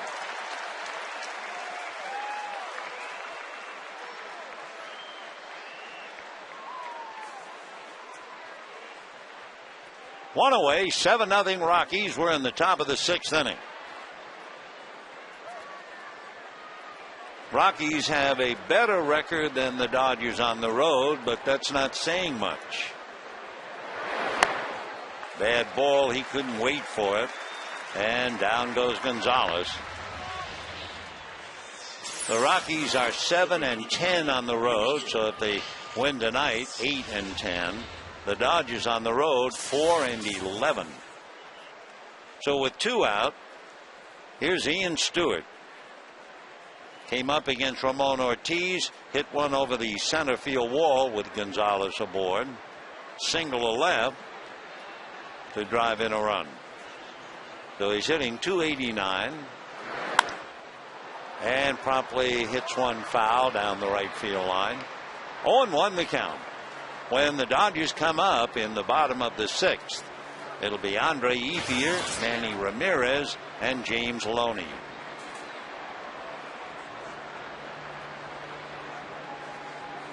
So Stewart and Gonzalez, the big hitters tonight, each with 3 runs batted in. 1-1.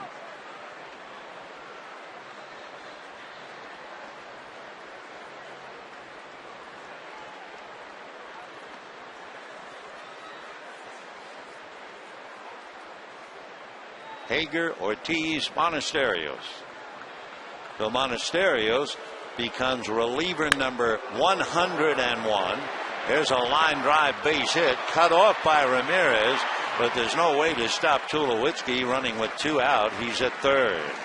That was a nice play by Manny Ramirez, covering a lot of ground out there in that slate gray glove. Flags it. Turns and gets back quickly to keep Stewart at first. So Stewart has 2 singles, a home run, and a walk. And first and third, 2 out. The batter is Clint Barmas. 10 hits now for the Rockies to go with their 7 runs. Ball 1 to Clint. Reached on the error on the ball that went off Kemp's glove. Popped to short, fly to center. The Rockies began the night 4 games behind San Diego. The Dodgers were 5 games back of San Diego, and San Diego beat Houston 2-1. So unless the Dodgers recover, they will be 6 games behind the Padres, and they'll meet San Diego next weekend in the border city, Friday, Saturday, and Sunday. 2-1 to count.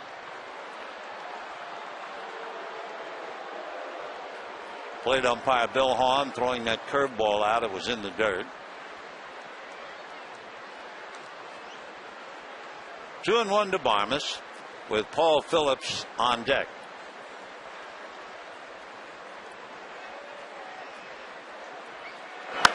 And that's probably slapped into right field for a base hit. Tulo scores to make it 8-0 Rockies. Stopping at second is Stewart, and the beat goes on for Colorado.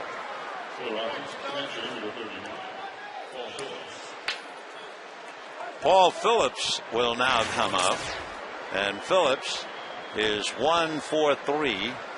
So for Joe Torre and staff, it has been an ugly night. Phillips 1 for 3. Paul's hitting .286. He has an RBI. Spelling Miguel Olivo.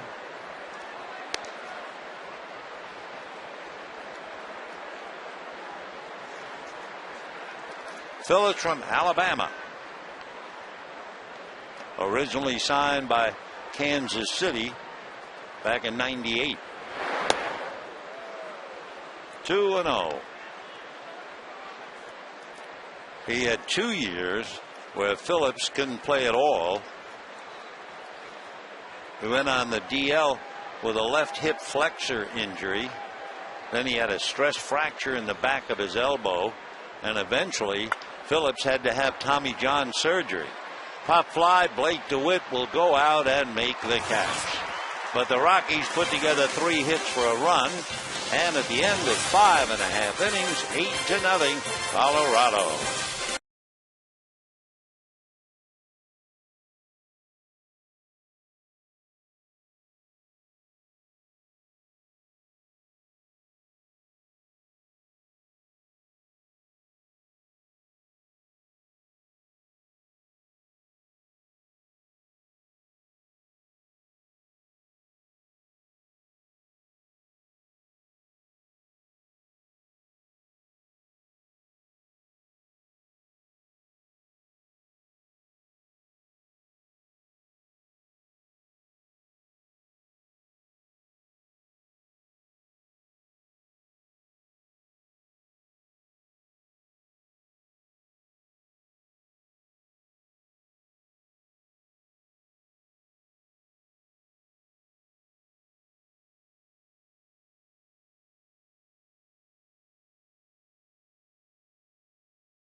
For the Dodgers, Andre Ethier, Manny Ramirez, and James Loney against Ulysse Chachin.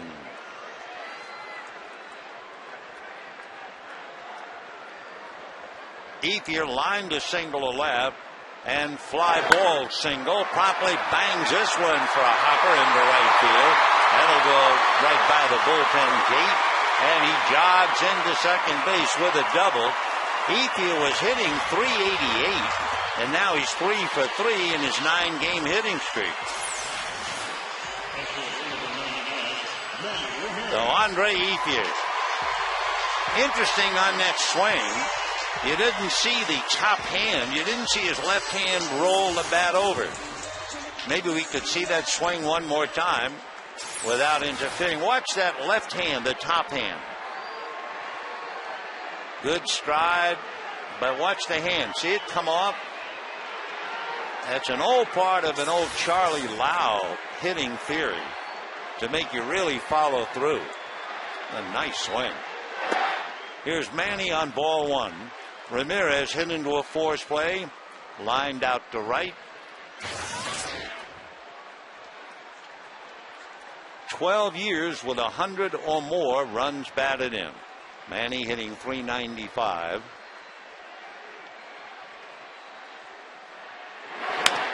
And a little slicing fly ball going foul and out of play.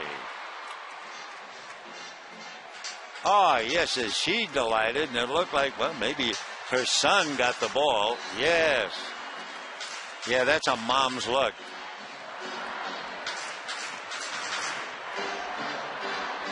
I don't believe you need a reminder, but nevertheless, tomorrow, Mother's Day. Ethier at second, nobody out in the sixth. 8-0 Rockies. How about back-to-back, Ethier and Ramirez? Ethier, coming up with his third hit tonight, 2 singles and a double, is hitting .394. Manny Ramirez, as he stands at the plate, is hitting .395. But it's still 8-0 Rockies. Chacin has allowed 4 hits. Drops that change in for a strike. Boy, that is really a great pitch. No wonder Manny walks away. He's not protesting the call. He's just trying to collect himself. A great arm speed. It's about 80 miles an hour. Wonderful pitch. Dodgers have had one man get to third. That was Martin back in the third inning. So Ethier at second, nobody out. 2-2 the count to Manny.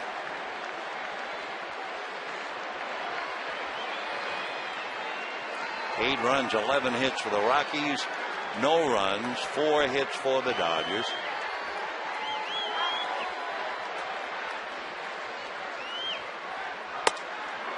One and two, then 2-2, now 3-2.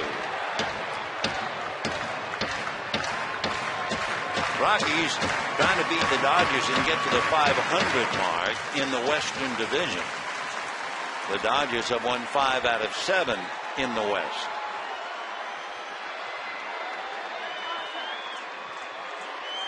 Remember last year the Dodgers beat the Rockies 7 out of 9 here and 7 out of 9 in Colorado, so 14 of the 18. And going back on August of 08, they have beaten the Rockies 18 of 23, but not tonight. 3-2. And a fly ball to center, very playable. 1 away. That's what happens so often. This crowd, a lot of them wanting so badly to see Manny hit a home run. Any ball in the air, they really let out a roar, but that was just an ordinary fly ball. That's when you see things with your heart. You see things the way you want it to be as opposed to what it really is. So Manny is now 0 for 3, and James Loney. Walk, fly to left, 0 for 1.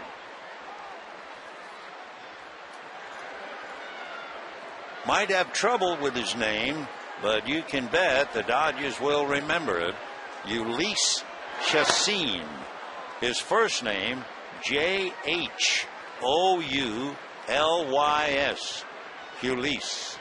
Last name, Chacin, C-H-A-C-I-N, from Maracaibo, and only 22. Boy, they got a couple of dandy young arms. If they ever get all of the pitchers healthy, look out. If they get Jason Hamill back, if they get Jorge De La Rosa, Jeff Francis, and Houston Street, Jim Tracy will have a lot of cards to play between now and the end of the season.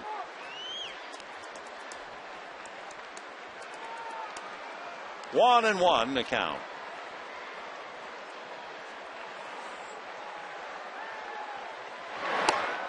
Dodgers saw a fine young arm in Esmiel Rogers last night. Now Chacin tonight, and they'll see the ace of the staff, Ubaldo Jimenez, tomorrow afternoon. So they got some arms. 2-1.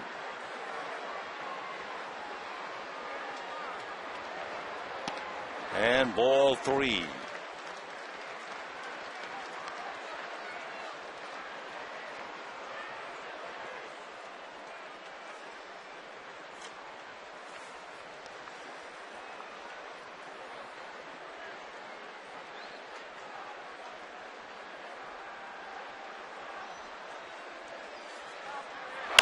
And that's going to go right at Tulowitzki for the second out.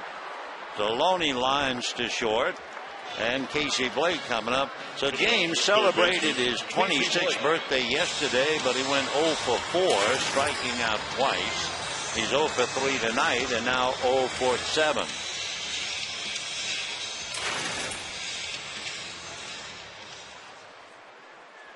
Casey Blake struck out, fly to center.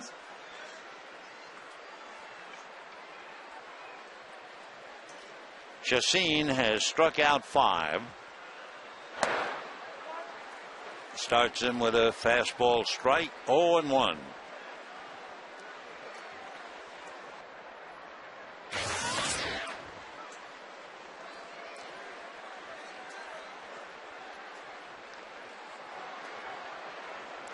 Chacin made 75 pitches through 5 innings. And he hits Casey.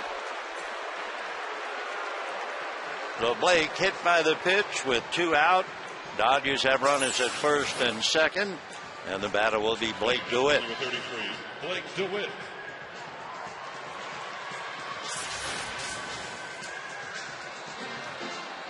So Chacin with 2 on and 2 out.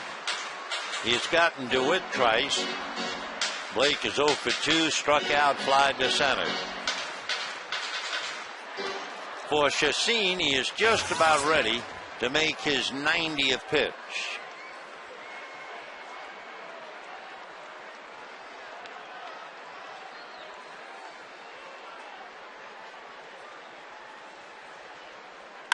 And a fly ball in the gap to left center. It will be the left fielder Smith spearing it as Dexter Fowler went flying by. So no runs, 1 hit, 2 left. At the end of 6, 8-0.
2-0 in favor of the Rockies, and a couple of youngsters from Venezuela will go head to head.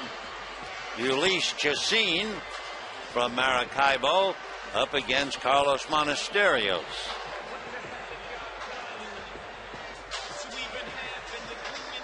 Chacin twice hit back to the box and sacrificed. He's made 90 pitches through 6 innings.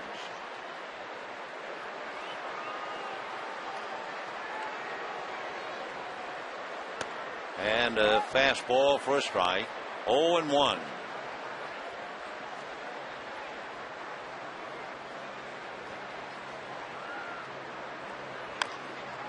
Little foul ball. Where Chacin is from Maracaibo, Carlos Monasterios was born in Miranda, Venezuela.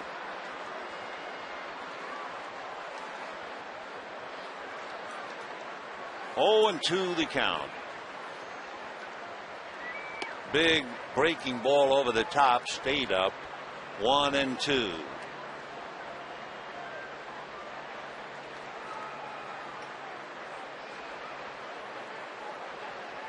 And the fastball fouled off first.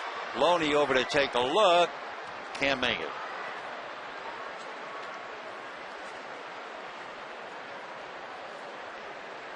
One ball and 2 strikes.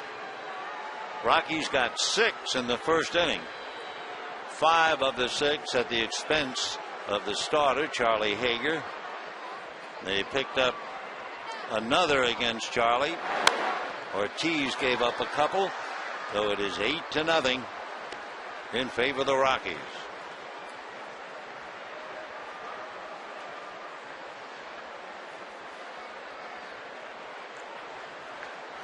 Monasterios a chance to mop up, get a little experience as well, and down goes Chacin. So the Battle of Venezuela, 1 away. Coming to the plate, Monasterios, remember, made his first major league start against Pittsburgh, allowed 1 run in 4 innings. Picked up his first victory in relief and made his debut way back on April the 5th at Pittsburgh, the opening series.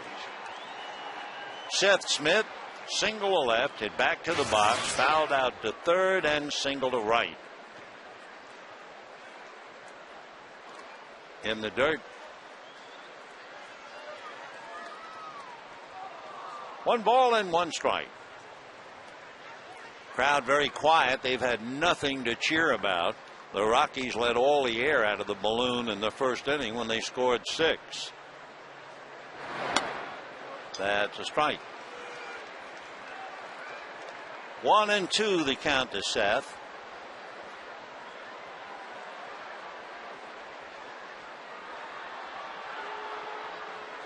On deck, Dexter Fowler. Pulled on the ground to Loney. He'll take it to the bag for the second out. That'll bring up Fowler. When the Dodgers come up in the 7th inning, they are due to have Carroll, Monasterios, and Martin.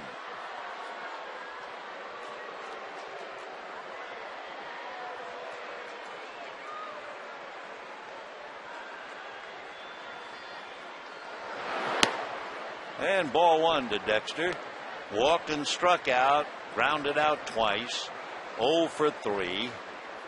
Last night he had 2 hits, one of them a bunt single. 2 balls and no strikes, they count.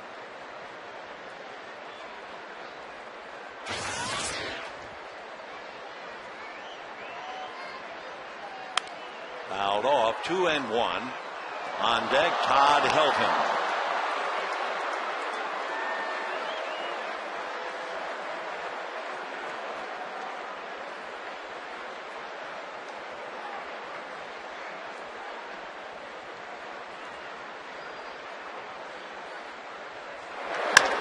Comebacker, Monasterios has it. That'll do it for Fowler and for the Rockies. A 1-2-3 inning And that's news. First time they've been set down in order. Right now, the crowd will be asked.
Number 14, Jimmy Carroll.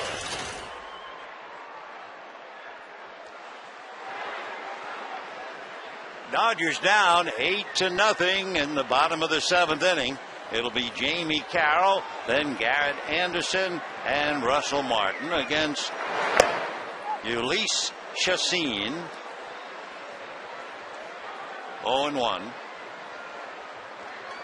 Carroll has struck out twice. 1-1. Rockies scored 6 in the first inning, added another in the second, added yet another in the 6th. Ground ball to Tulowitzki, who really has the arm to bounce and wait as he did, and then gun it across.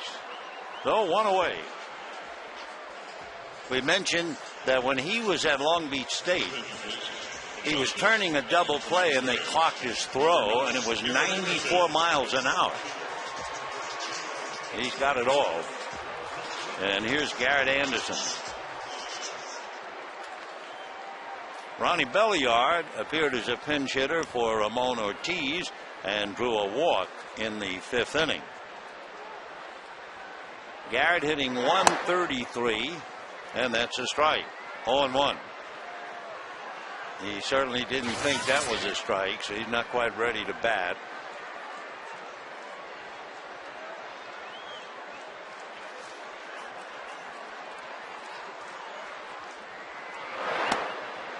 Anderson takes a strike.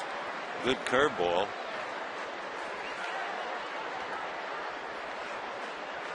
Got a base hit hitting for Billingsley coming off the bench against the Brewers. 1-2 the count to Garrett. Anderson, born in Los Angeles, lives in Granada Hills, went to Kennedy High School, and as you know, had a tremendous career with the Angels. Anderson started with the Angels in 1994 and stayed with them until last year when he was with the Braves.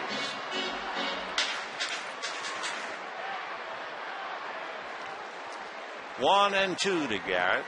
He holds all kinds of Angels records. Time. Very pleasant man, very soft-spoken. You have the feeling that he's at peace. All of his ducks are in the row.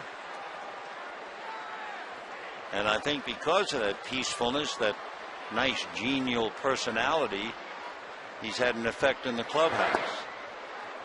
2-2.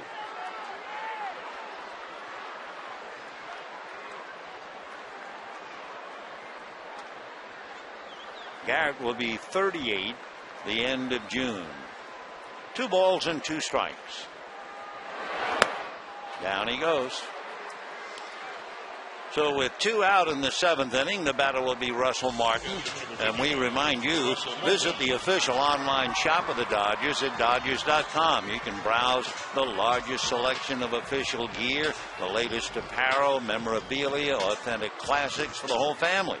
Get your gear from the official source, the Dodgers.com shop, and accept no substitutes. And Martin takes a strike. Well, a couple of hours ago, I'd say around 4 o'clock, Jim Tracy was telling us if this kid gets his pitch over for a strike so that he's ahead of the hitters, he can be dynamite. Well, so far, he has the Dodgers eating out of his hand. He's allowed 4 hits. He's allowed 1 man to get the 3rd, and he's leading 8-0. 1-1. Fastball, a hopper to 3rd, and Ian Stewart stays with that hot potato, and that's that. The Dodgers go out in order 1, 2, 3. 7 innings in the book, and 8-0 Colorado.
There's also changed the catcher.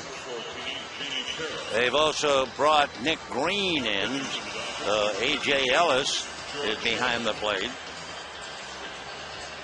The Jamie Carroll with Nick Green coming into play short, and Carroll moves over to finish up for Casey Blake at third. So Nick Green, very impressive in spring training, veteran infielder. So the Dodgers have Anderson in right, Green at short, Carroll at third, and George Sherrill on the mound. Todd Helton walked and singled, struck out, flied out. 0-1 the count. Helton and Sherrill. Helton is 0 for 3 against the left-hander. That's a strike. So Helton in a hole, 0-2.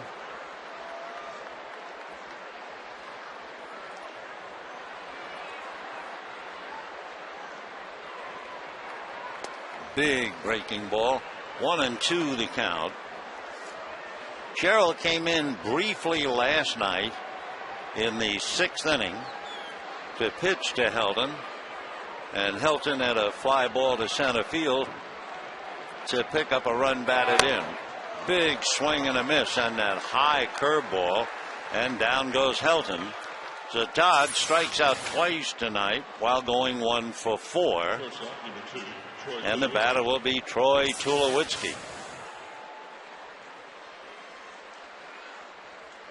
Tulowitzki has walked twice, singled twice, scored twice.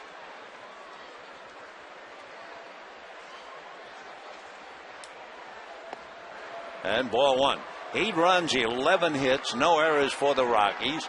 No runs, 4 hits, 2 errors for the Dodgers.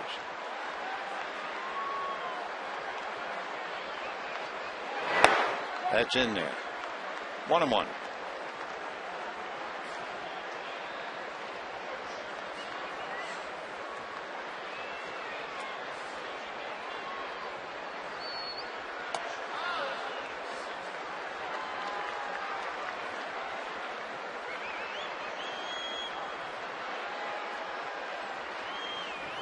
One and 2.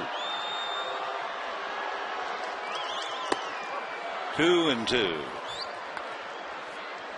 So A.J. Ellis handling Sherrill. Hager, Ortiz, Monasterios, and now George. Fastball is in there, and strike 3 called to Tulowitzki. So Tulo had 2 walks and 2 singles, and now he's called out on strikes. Another Hyundai key to the game occurred in the 1st inning with the bases loaded and 1 out and 1 in. Carlos Gonzalez tripled into the right field corner, and that scored Fowler, Helton, and Tulowitzki, and the Rockies were off to the races on Cargo's triple.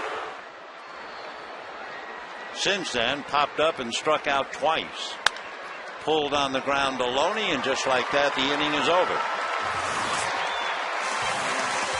And we head to the bottom of the 8th. Rockies 8, Dodgers nothing.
They make a couple of substitutions. Melvin Mora takes over at first base for Todd Helton. Eric Young takes over at second base for Clint Barmas. And Barmas moves over at shortstop to spell Troy Tulowitzki. And we go into the 8th inning with Kemp, Ellis, and Ramirez. Andre Ethier has the rest of the night off. We have the paid attendance tonight. It was a lovely evening back about 7 o'clock, and we had over 42,000 in the house. 0-2 to Matt. Sliders and curves and an occasional changeup. 42,287 here tonight. Last night we had 40,567. That's going foul. And I would pretty much expect the biggest crowd of the series tomorrow, with Clayton Kershaw going against Ubaldo Jimenez. 8 runs, 11 hits for the Rockies. No runs, 4 hits for the Dodgers, who have had one man get to third. That was Russell Martin way back in the 3rd inning. 0-2. Ulysses Chassin. Boy, he has really turned in a job. Remember last time out for him, he shut out the Giants for 7. He has shut out the Dodgers for 7, and he's now in the 8th.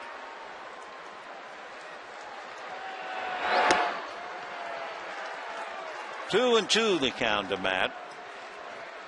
Chassin, good lively fastball. He's got a slider and a curve and a wonderful changeup. He's had 1 walk and 1 hit batter. And that's going to go into left field as Kemp just reached for the slider, and he's so strong he was able to pull it into left field. See, a lot of right-hand hitters go with the slider and hit it to right field, but Matt able to reach out and like pulling a fish out of the water. He's able to turn it up there and out there, and he just goes out and gets it. So Kemp leads off single to left. That would be hit number 5 for the Dodgers. The hitting, Martin had a hit, Kemp has a hit, and Ethier had 3 hits, and that's it. And here's A.J. Ellis hitting .273. Down in the bullpen for Colorado, left-hander Randy Flores, the pride of USC. Down in the Dodger bullpen, you have Jeff Weaver. 0-1. A.J. trying to pull that one up. 0-2 the count. Last year, A.J. Ellis got his first major league hit against Colorado. It was against the veteran right-hander Jason Marquis. 0-2. Down he goes. The slider, slider, slider. That would be 7 strikeouts for Chassin. And here's Manny. Hit into a force play. Lined out to right. Fly to center. 0 for 3. Hitting .386. Tomorrow at 1 o'clock, Ubaldo Jimenez and Clayton Kershaw.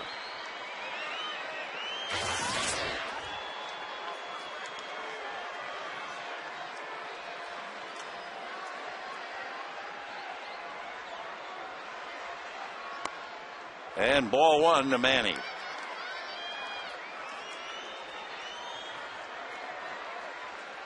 On deck, James Loney.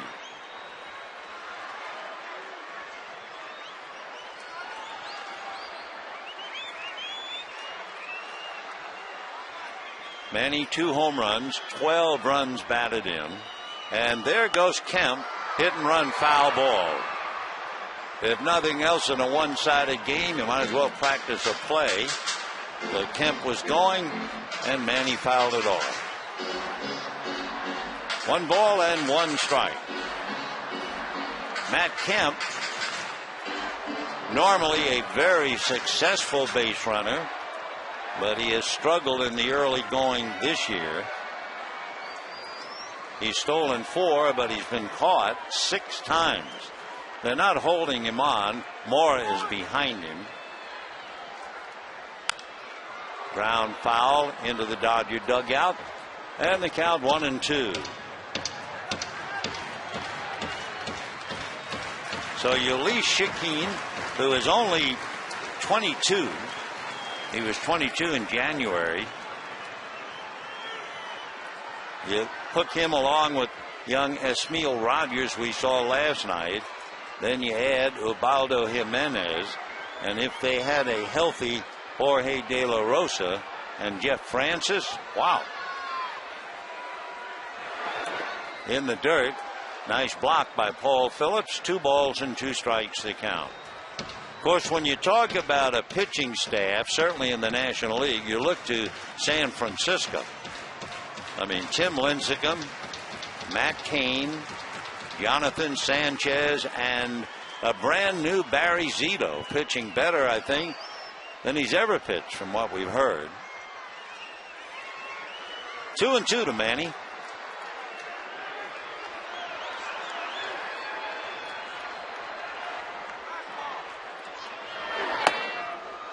Lays off a nasty slider. 3-2 the count.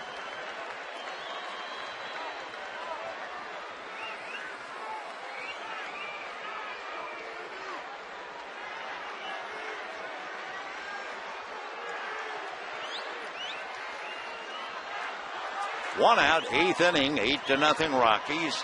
Matt Kemp at first, Melvin Mora behind him. There goes Kemp, and it's a fly ball to shallow center, and it's going to land. Tricky hopper, so Kemp can go on to third. Well, that was a changeup, and I think it was a pool hole fly ball.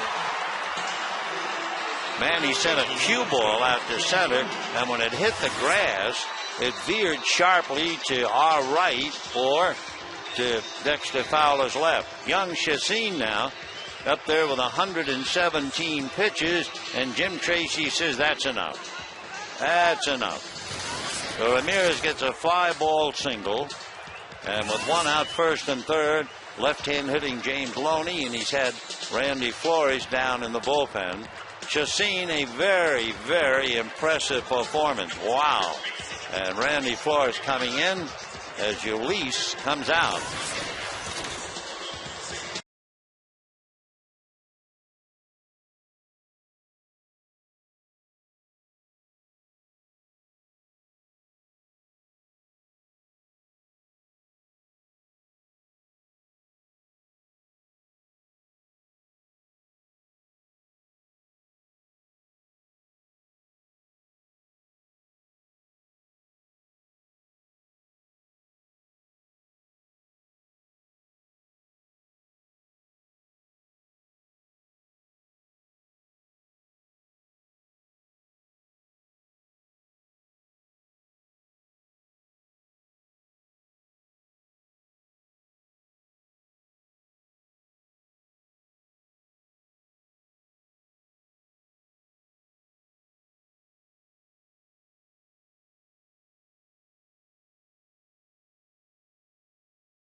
And 7 and shut out the Giants, comes here and shuts out the Dodgers for 7 1/3 innings, allowing only 2 men to get to third. Martin reached third base in the 3rd inning, and now Matt Kemp is at third in the 8th.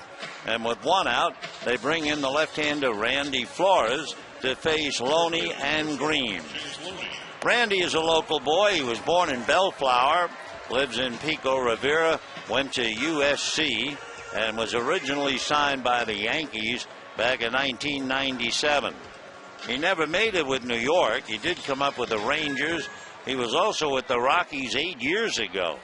But then he left and went to the Cardinals about 5 or 6 years and back to the Rockies. So Randy will be 35 the end of July, 6-footer, 190.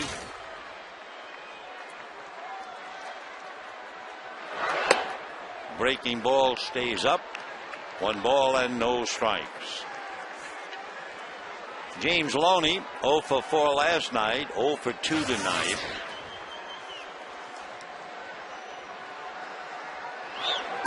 And the fastball in there, 1-1. Loney 1 for 3 in the past against Randy. The 2 times he failed to hit, he struck out. First and third, 1 away. Fastball fouled off, and a 1-2 count. And looking at Randy Flores' work as he faces Loney, Randy is 1-0 in his 14th game. He does not have a run allowed. He has struck out 3, walked 2. He's got Matt Kemp at third, Manny Ramirez at first. 1-2. Little low and off the plate. 2 balls and 2 strikes to James Loney.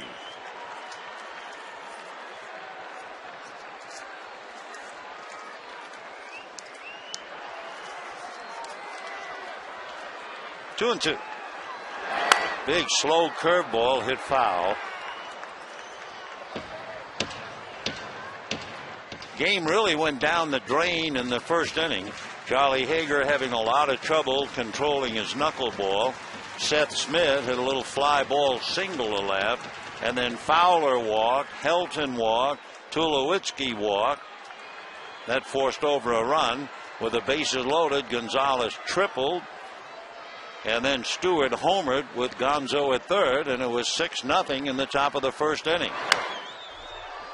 Rockies added another in the second inning and added yet another in the 6th. So here we are, bottom of the 8th inning, 8-0 Colorado.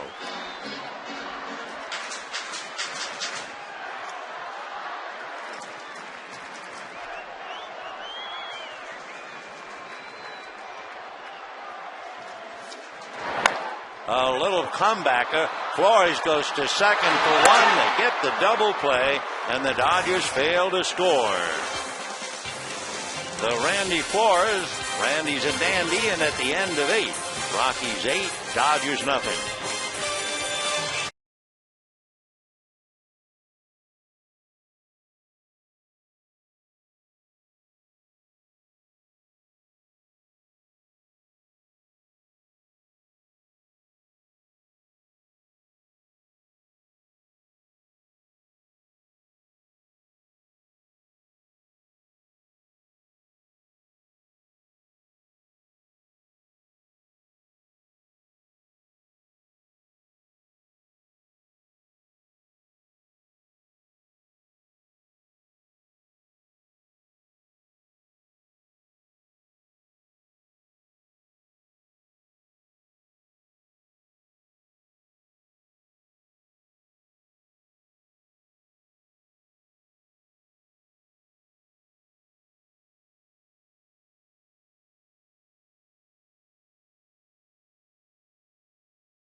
followed the bases clearing triple by Carlos Gonzalez by hitting a breaking ball over the center field fence. And that made it 6-0 in favor of Colorado. And if Matt Kemp was frustrated then, it just got worse. The Rockies now lead 8-0, and it'll be Stewart who has homered, singled twice, and walked. So working on a perfect night. So a local boy comes back here to give the Dodgers a bad time. Born in Long Beach, went to school at La Quinta High School, committed to SC, but then turned pro instead. And Jeff Weaver, who picked up his 100th career victory last night after making 6 pitches, now is asked to get them out in the 9th. Big, slow breaking ball for a strike. 0-1.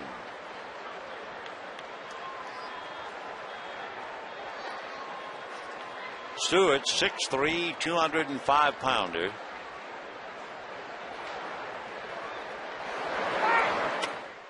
One and one. So a slow curve for a strike, hard slider, evens it, 1 ball, 1 strike.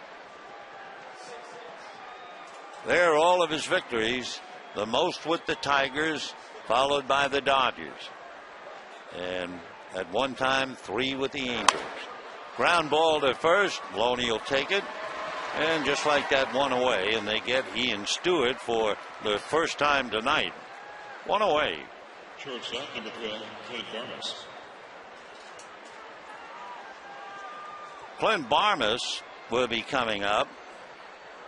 Reached on an error, popped to short, flied to center, single to right. So Barnes began the game at second base and finishing up at shortstop. 1 out, 9th inning, 8-0 Rockies. Dodgers will have Nick Green, Blake DeWitt, Jamie Carroll when they hit in the bottom of the 9th. Fastball missing, ball 1. Weaver winning his 100th career victory last night, and his brother Jared was winning on the road with the Angels.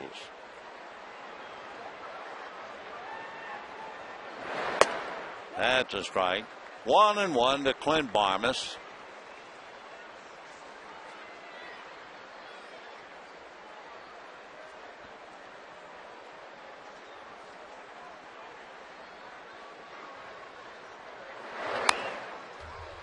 One and 2 the count. That slider had Barmes chasing it.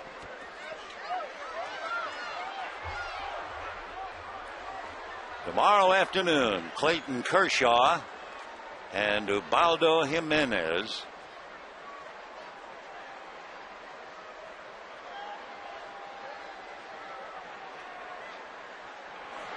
By way of third to take care of him, and it was a slider down and away. So Barmes strikes out. Weaver picks one up. 9 in a row retired since Barmes had a base hit in the 6th inning. And the catcher, Paul Phillips, topped the ball in front of the plate, singled to short, struck out, popped up. 1 for 4.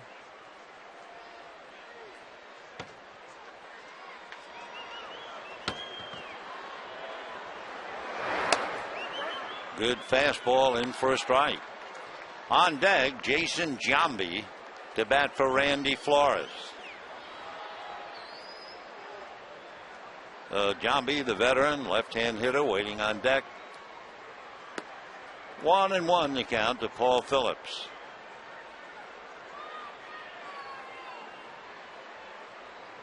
Manny Corpus is the closer, at least certainly while Houston Street is sidelined. Laid off that pitch. Corpus has been brilliant. Manny has an earned run average of 1.6. Joe Beimel down in the bullpen. He has an earned run average of 0.9, and it looks like Joe will be coming in. 2-1. Another breaking ball. That slider is a dandy. 2-2 the count. 2 out in the ninth. 8-0 Rockies.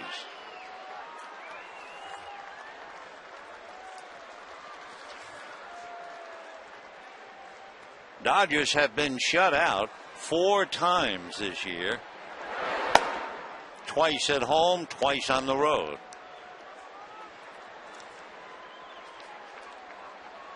Three and 2 to Paul Phillips.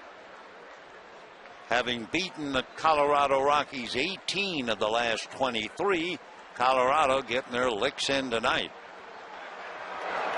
And down goes Phillips. And another slider. So that's 10 in a row retired, but it's far too little too late. Bottom of the ninth, 8-0 Rockies.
Dodger.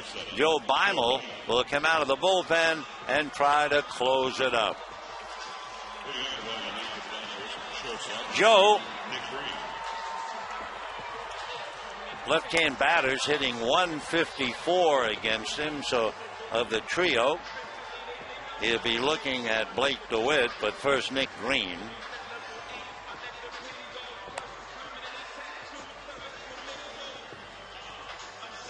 Way back in the middle of April, Joe Beimel allowed a home run to Chipper Jones. He has not allowed a run since. 10 games, 9 innings, no runs. He was added to the roster on that day in April. Originally signed a minor league contract with Colorado. So here is Nick Green, just called up last Tuesday from Albuquerque, signed as a free agent in January. And Nick has certainly been around, originally signed by the Braves. And hits a drive to left field, going back on the ball is Smith to the track, reaches up, makes the play.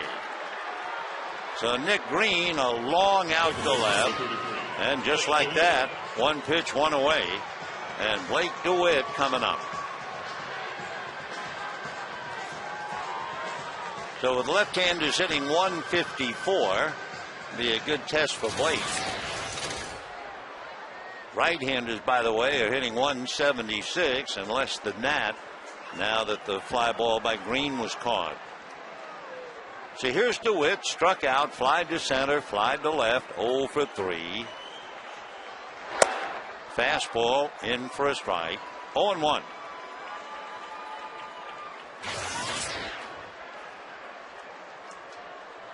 Blake hitting 269.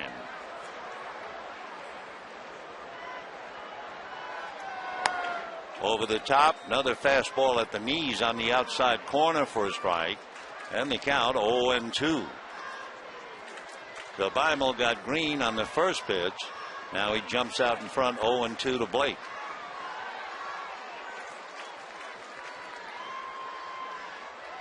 Big breaking ball down and away. Curveball at 72. 1-2 the count. The dandy from Duquesne, the pride of St. Mary's, Pennsylvania, Joe Beimel.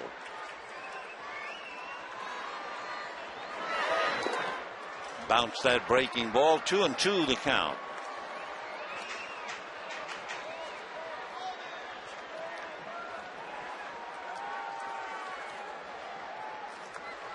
$42,287 came out to see the game, which was virtually over in the first inning.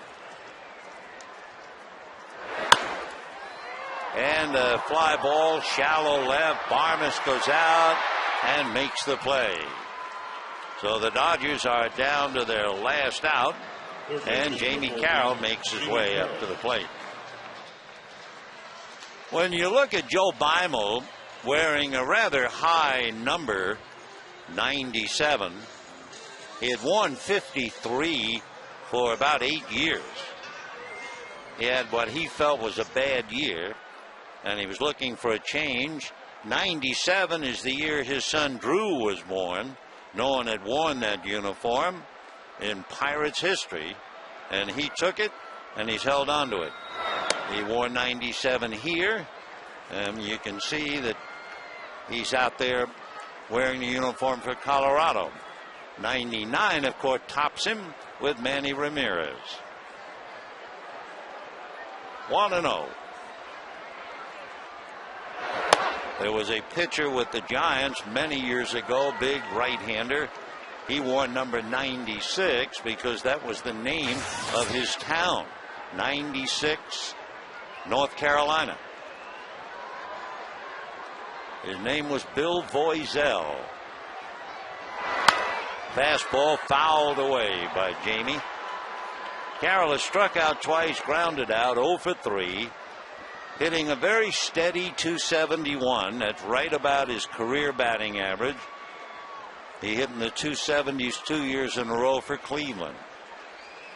And he's done a whale of a job holding down the fort while Rafael Furcal gets better. And the Dodgers are hoping, although they don't want to push him, but they're hoping Furcal might be ready next weekend in San Diego. But with a hamstring, you want to be awfully careful. Reach for that. Little topper. Bare hand effort. No play. So do or die for Ian Stewart, trying to bare hand and throw. And I would assume it'll go for a base hit, and it will.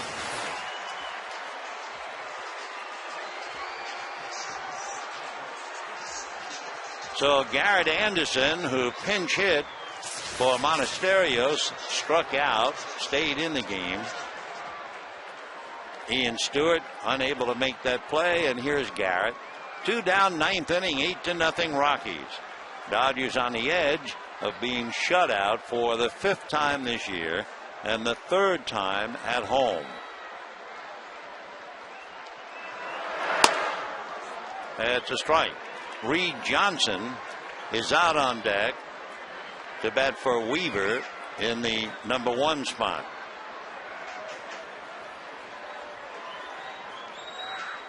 Oh, 1 to Garrett. Fastball grounded to Young. Eric is up with it, and that'll do it. No runs, a hit. Totals 8 runs, 11 hits for the Rockies. No runs, 7 hits, and 2 errors for the Dodgers, who now, after being shut out, will spend the night thinking about facing Ubaldo Jimenez of no-hit fame tomorrow afternoon. Stay tuned for Dodger Live coming up next. Right now, we wish you all a very good night, everybody.